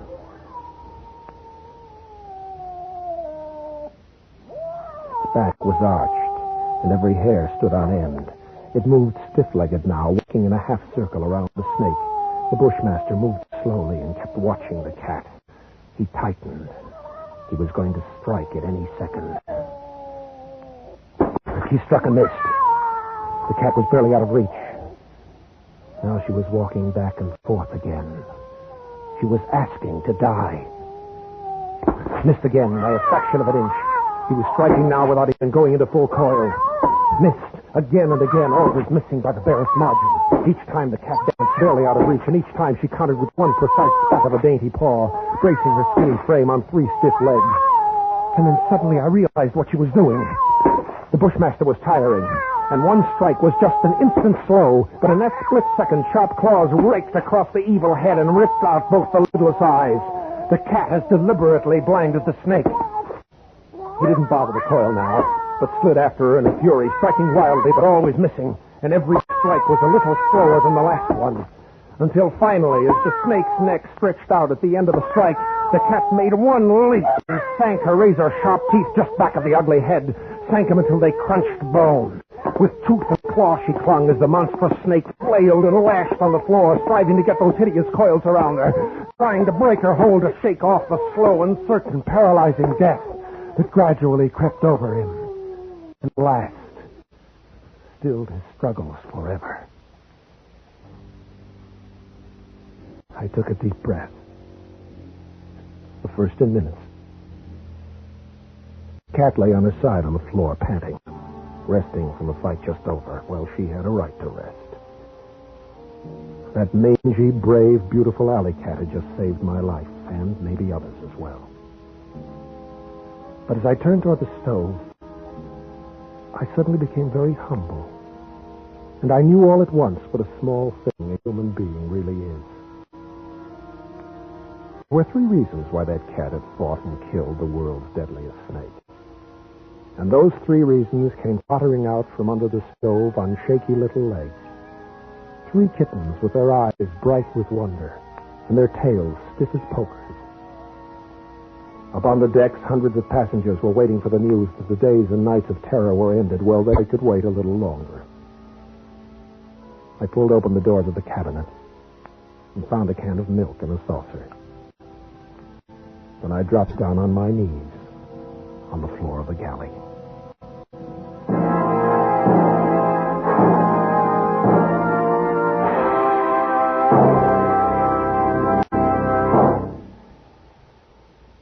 In summer heat, when the old sun beats down and the thermometer goes up and up, your car's motor gets really hot. And that can mean trouble, because that searing heat is mighty hard on your motor oil.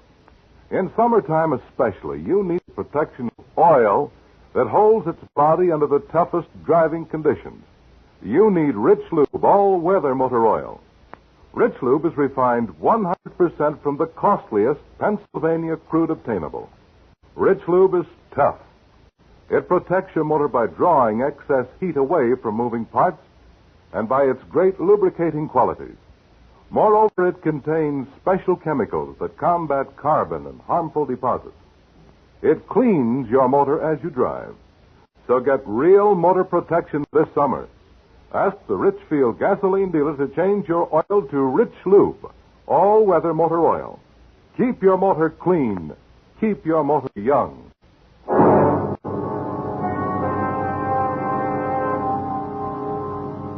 Escape is produced and directed by William N. Robeson, and tonight has presented A Shipment of Mute Fate by Martin Storm, adapted for radio by Les Crutchfield. David Ellis was Chris, Bill Conrad the captain. Sarah Selby was Mother Willis, and David Light was Clara the Cat. Others in the cast were Verna Felton, Ted DeCorsia, Harry Bartell, and Paul Frees. Special music arranged and played by Ivan Ditmars. Next week. You're running a charter fishing boat in the waters off Nicaragua. Until one day, a client suddenly offers to shoot you in the leg and throw you overboard to the ravenous sharks and barracuda, from which there can be no escape.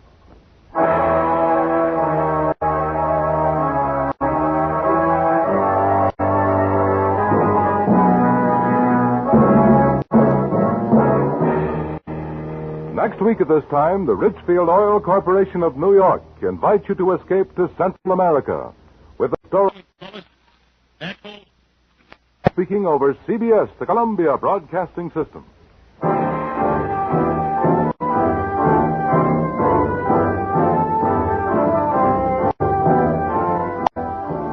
Thanks for listening to HOJO Radio. We have more classic radio coming your way next. Stories of escape.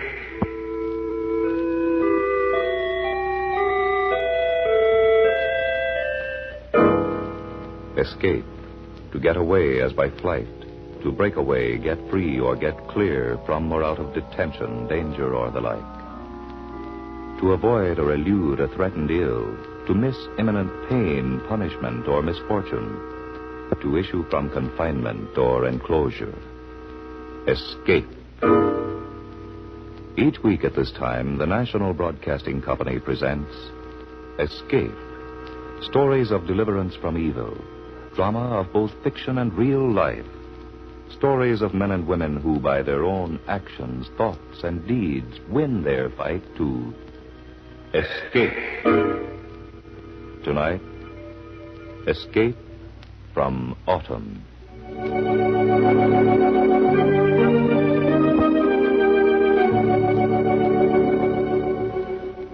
The hills were alive with color.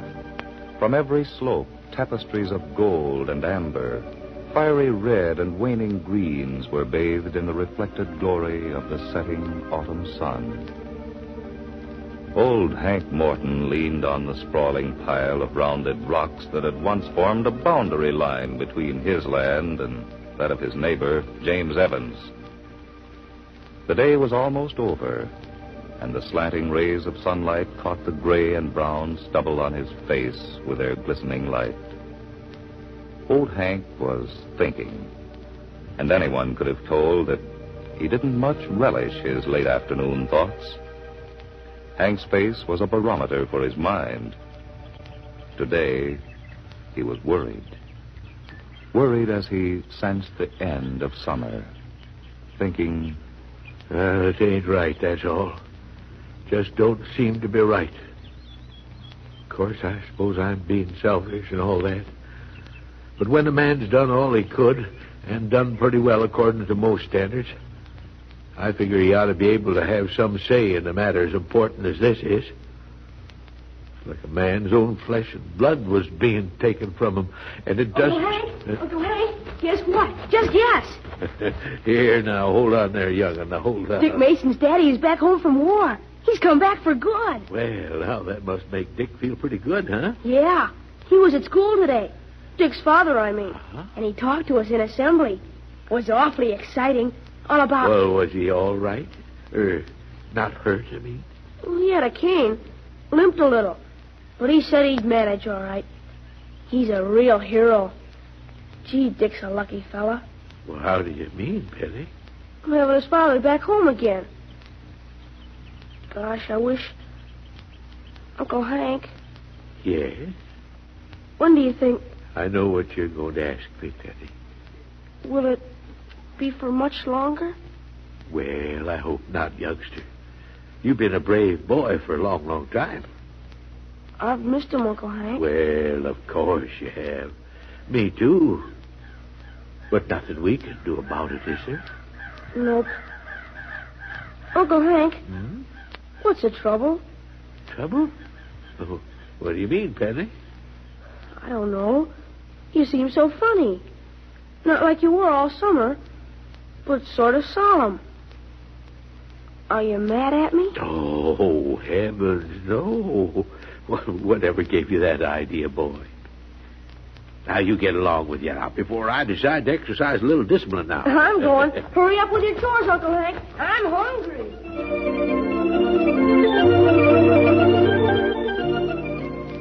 That night, there was much animated conversation.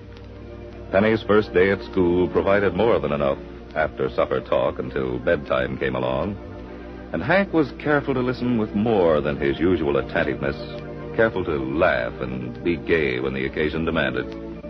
For Penny was aptly named, bright, alert, and the very echo of Hank's own moods. He had sensed the older man's preoccupation that afternoon, in spite of his own excited gaiety. Later, after Penny had said his prayers and then tucked in bed, old Hank had sat up far past his bedtime, rocking gently in the old cherry wood rocker, drawing on a never more than half-lit pipe, thinking, always thinking. My duty towards God and towards my neighbor, to love him as myself, and to do to all men as I would they should do unto me. I wonder if I've done my duty, James, to you, my neighbor.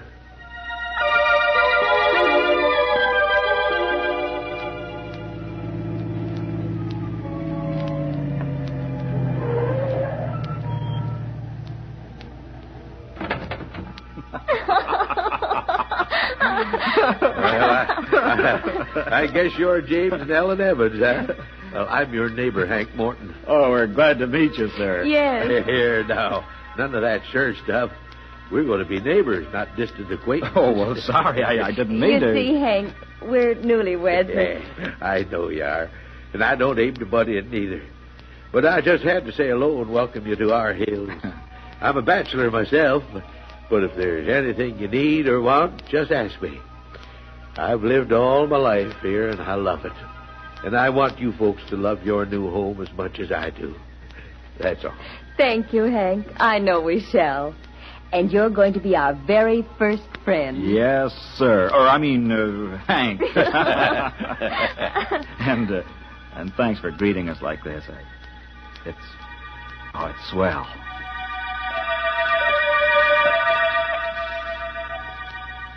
But, Hank, darling, you shouldn't have done that. Why not? You've been keeping me in butter and eggs for weeks. What's a few logs of wood? A back-breaking chore. Oh, not for me. That's how I keep limber these days.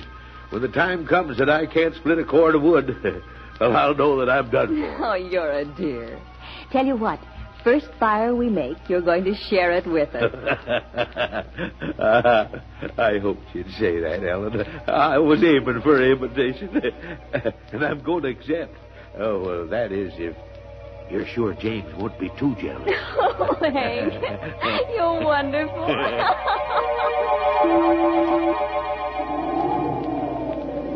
Looks like this is the real thing, Hank. Well, she's being a real fighter, James. I'd better see if I can't get a hold of Dr. Moss. Why, you'll do nothing of the sort. The wires are down in the count of the storm. I've already tried to reach him by phone. Oh. Well, then I'll have to go on. No, you'll stay here with Ellen. She needs you. I'll go into town and bring him out with me. But the roads are icy, Hank, and there may be drifts, what with all this wind. I know my way into town and out backwards, James. Now, you keep Ellen warm. Get some water on to boil, and I'll be back with Doc just as soon as possible. I don't know what to say, Hank, or how to thank you. Don't thank me yet. Just hope I get back in time. James. Yeah? Tell Ellen I love her, too. Tell her to keep her chin up.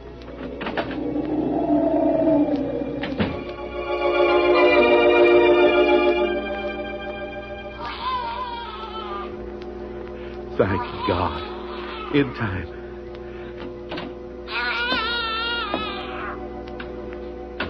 James, is it a boy or...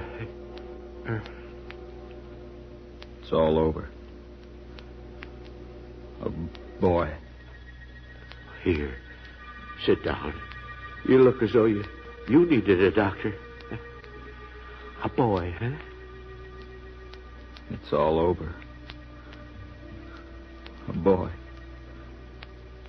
And Ellen. James. Is she all right? Is Ellen all right? It's all over. For Ellen. She's dead. Why, God? Tell me why. Slowly, Hank Morton tapped out his pipe, rose from the rocker, turned out the light, and carefully made his way to bed. He shivered as he quickly undressed in the chill autumn night. He was getting old, he reflected.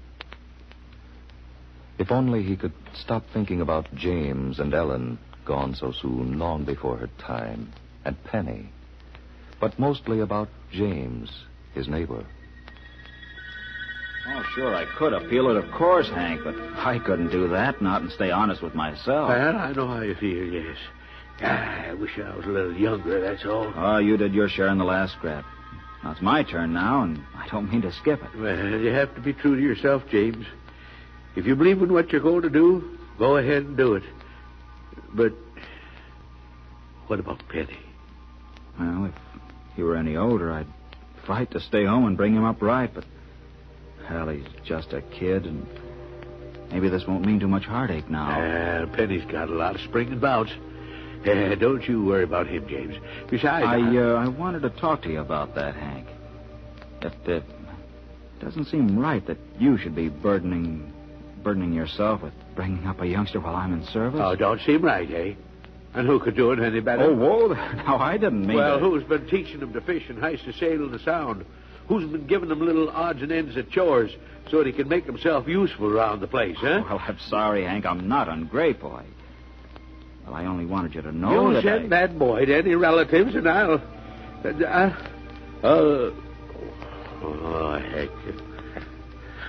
I don't know what I'll do.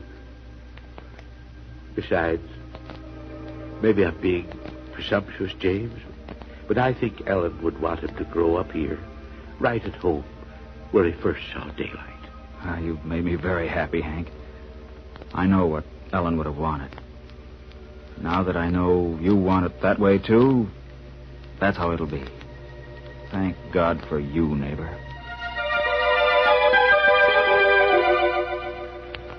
The dawn came all too soon, carrying in its wake a tingling scent of upstate mountaintops and a hint of frosts to come. Both Penny and Hank woke early, did their chores briskly, and sat down to a steaming hot New England breakfast. Swell elegant. Yeah. Well, the growing body needs plenty of food. It's got to be good food, or else you wouldn't have no use for it, huh? You're growing too, Uncle Hank, aren't you? Well, I reckon so, Penny. Yeah, just like an old oak tree. An oak tree? Sure. Or a maple or elm.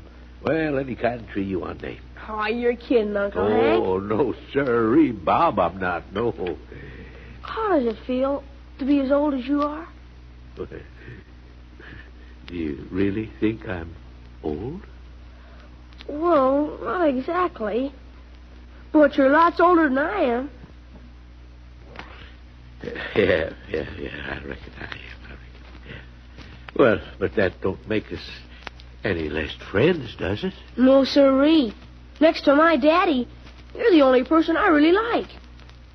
But tell me, how does it feel to be... Well, you know. Well, like I told you, young'un, like a tree must feel. Yeah, when you're young, like you feel like a sapling. Your roots ain't so long, they don't go so deep into the soil, but they're deep enough so as you can get nourishment, all the things you need for living out of the soil. And you bend in the wind. And if you're not too careful, the hot sun or the cold frost will blight you and make you wither away before your time. That's how you feel when you're in the spring of life. Then comes summer. Your leaves fill out and they become a handsome green. A tree in summertime is something like your Daddy James. A grown man. Gosh, Uncle Hank. I never thought... Gee. Yeah. Then comes autumn, Penny. Your roots are firm and deep, embedded and twisted in the earth. You still get life and nourishment, but the time comes when life is drained out of your veins. Sun grows cooler. The winds are chill. And even though your bark is thick and hard, you feel the change. But trees are pretty in autumn. Oh, yeah. You're right, Penny. Yes. There is a beauty that comes with age. Sort of a last-ditch fight that you put up before you know that old winter will get you. Makes a swell show for a while. And then... Yes, Uncle Hank? Then comes winter. Go on. Tell me what it feels like. No, I couldn't if I wanted to. I'm not that old. Besides, you're going to have to step brisk pace if you're intending to get to school before that old school bell rings. Go on now. Along with you. Go on.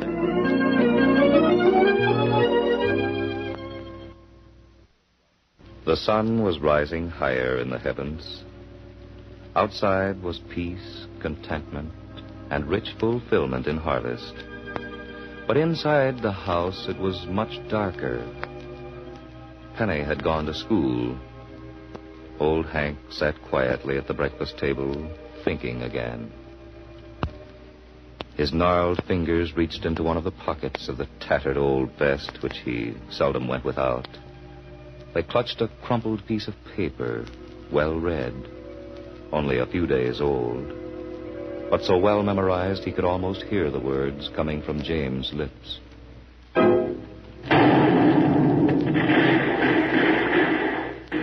Old neighbor, I don't know how to tell you this in words. All the gratitude I've stored up for years just won't seem to flow into sentences and grammatical construction. I wish I could express all the warm things I feel in my heart for you and what you've done for Penny and me. But I can't. And that brings me to a rather painful subject, Hank. The story of me. A story that has an ending. You see, old friend, I've been banged up a bit. And I won't be coming home. The medics don't give me much longer. A week or so, that's all. Nothing I can do about it. I fought. I'm still fighting. But some things must take their course. Just like the rivers which end up in the sea. No matter how their course may be changed, they make their way to their everlasting home. It's my turn now. Promise me you'll tell Penny when the telegram comes. Maybe I've done you wrong by telling you this now, but somehow I feel that you should know first. It'll give you a chance to think over what and how to tell the youngster. Goodbye, Hank. I'll leave you with many burdens, more than you deserve to be laden with. Maybe they be light for your shoulders. Your loving friend and neighbor, James.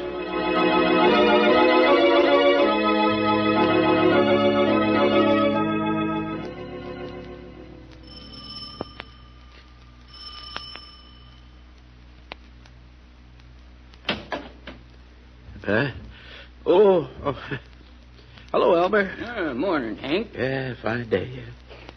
Fine autumn day, huh? Yep, couldn't be better. Oh, Hank, I've got a... You got a wire for me? Afraid I have. It came ringing out from town. So it's come at last. too soon.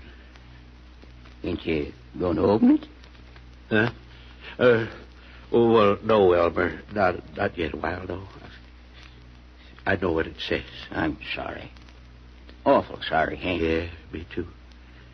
James was a fine man. You ain't going to tell the youngster for a while, are you? Not tell Penny? He's pretty young. You wouldn't want to hurt him more than necessary. Well, you're wrong about that, Elmer. I am going to tell him. But, Hank, it wouldn't be fair not to.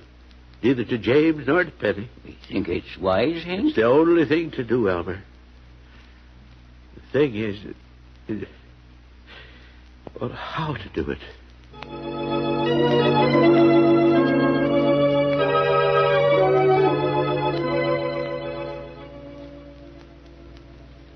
You're awful solemn again, Uncle Hank.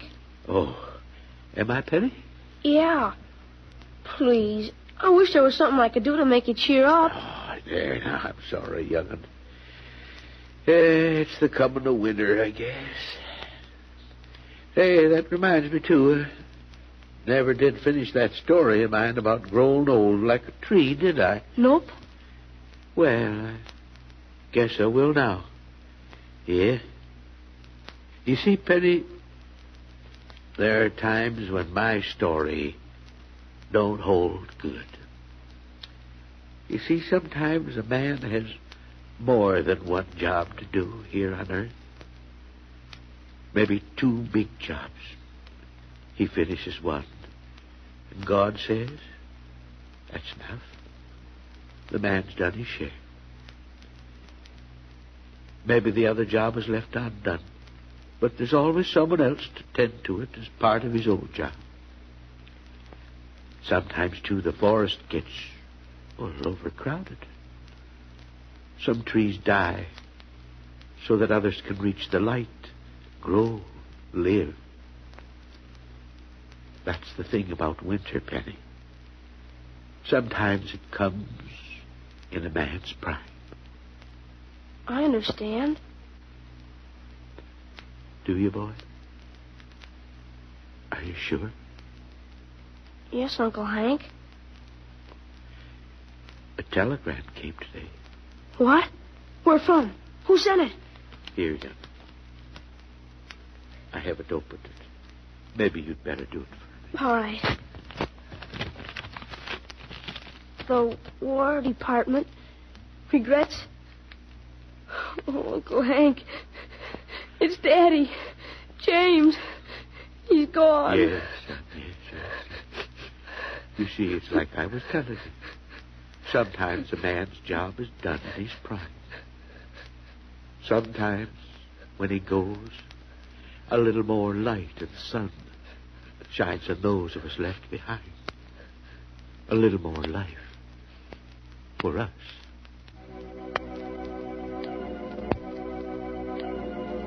For a moment, nothing more was said. Then Penny stood up, walked to the door, and went out into the autumn night. Old Hank made as if to follow him, and then thought better of it. A young man's grief is a solitary thing. There'd be time to share it and to forget it. Hank busied himself about the house, tidying up the supper dishes, putting another log or two on the cheerful fire. He knew Penny would be all right. And now, for the first time in many months, he felt younger.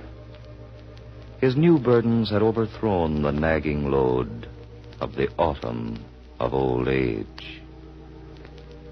Hank looked up at the autumn sky. Then he went inside, closed the door, and sat by the fire, waiting for Penny.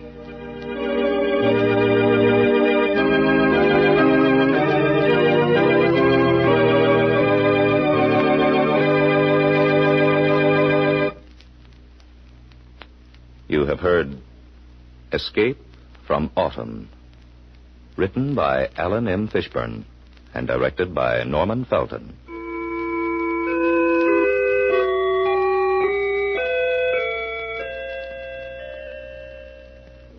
the National Broadcasting Company has presented another story of escape. Cliff Subir was heard as Hank, Leonard Smith as Penny, Ralph Camargo played James. Your narrator is Cleve Kirby. Same station, NBC will bring you Escape from Royalty. This is the National Broadcasting Company. Thank you for listening to HOJO Radio. We'll be back again very soon.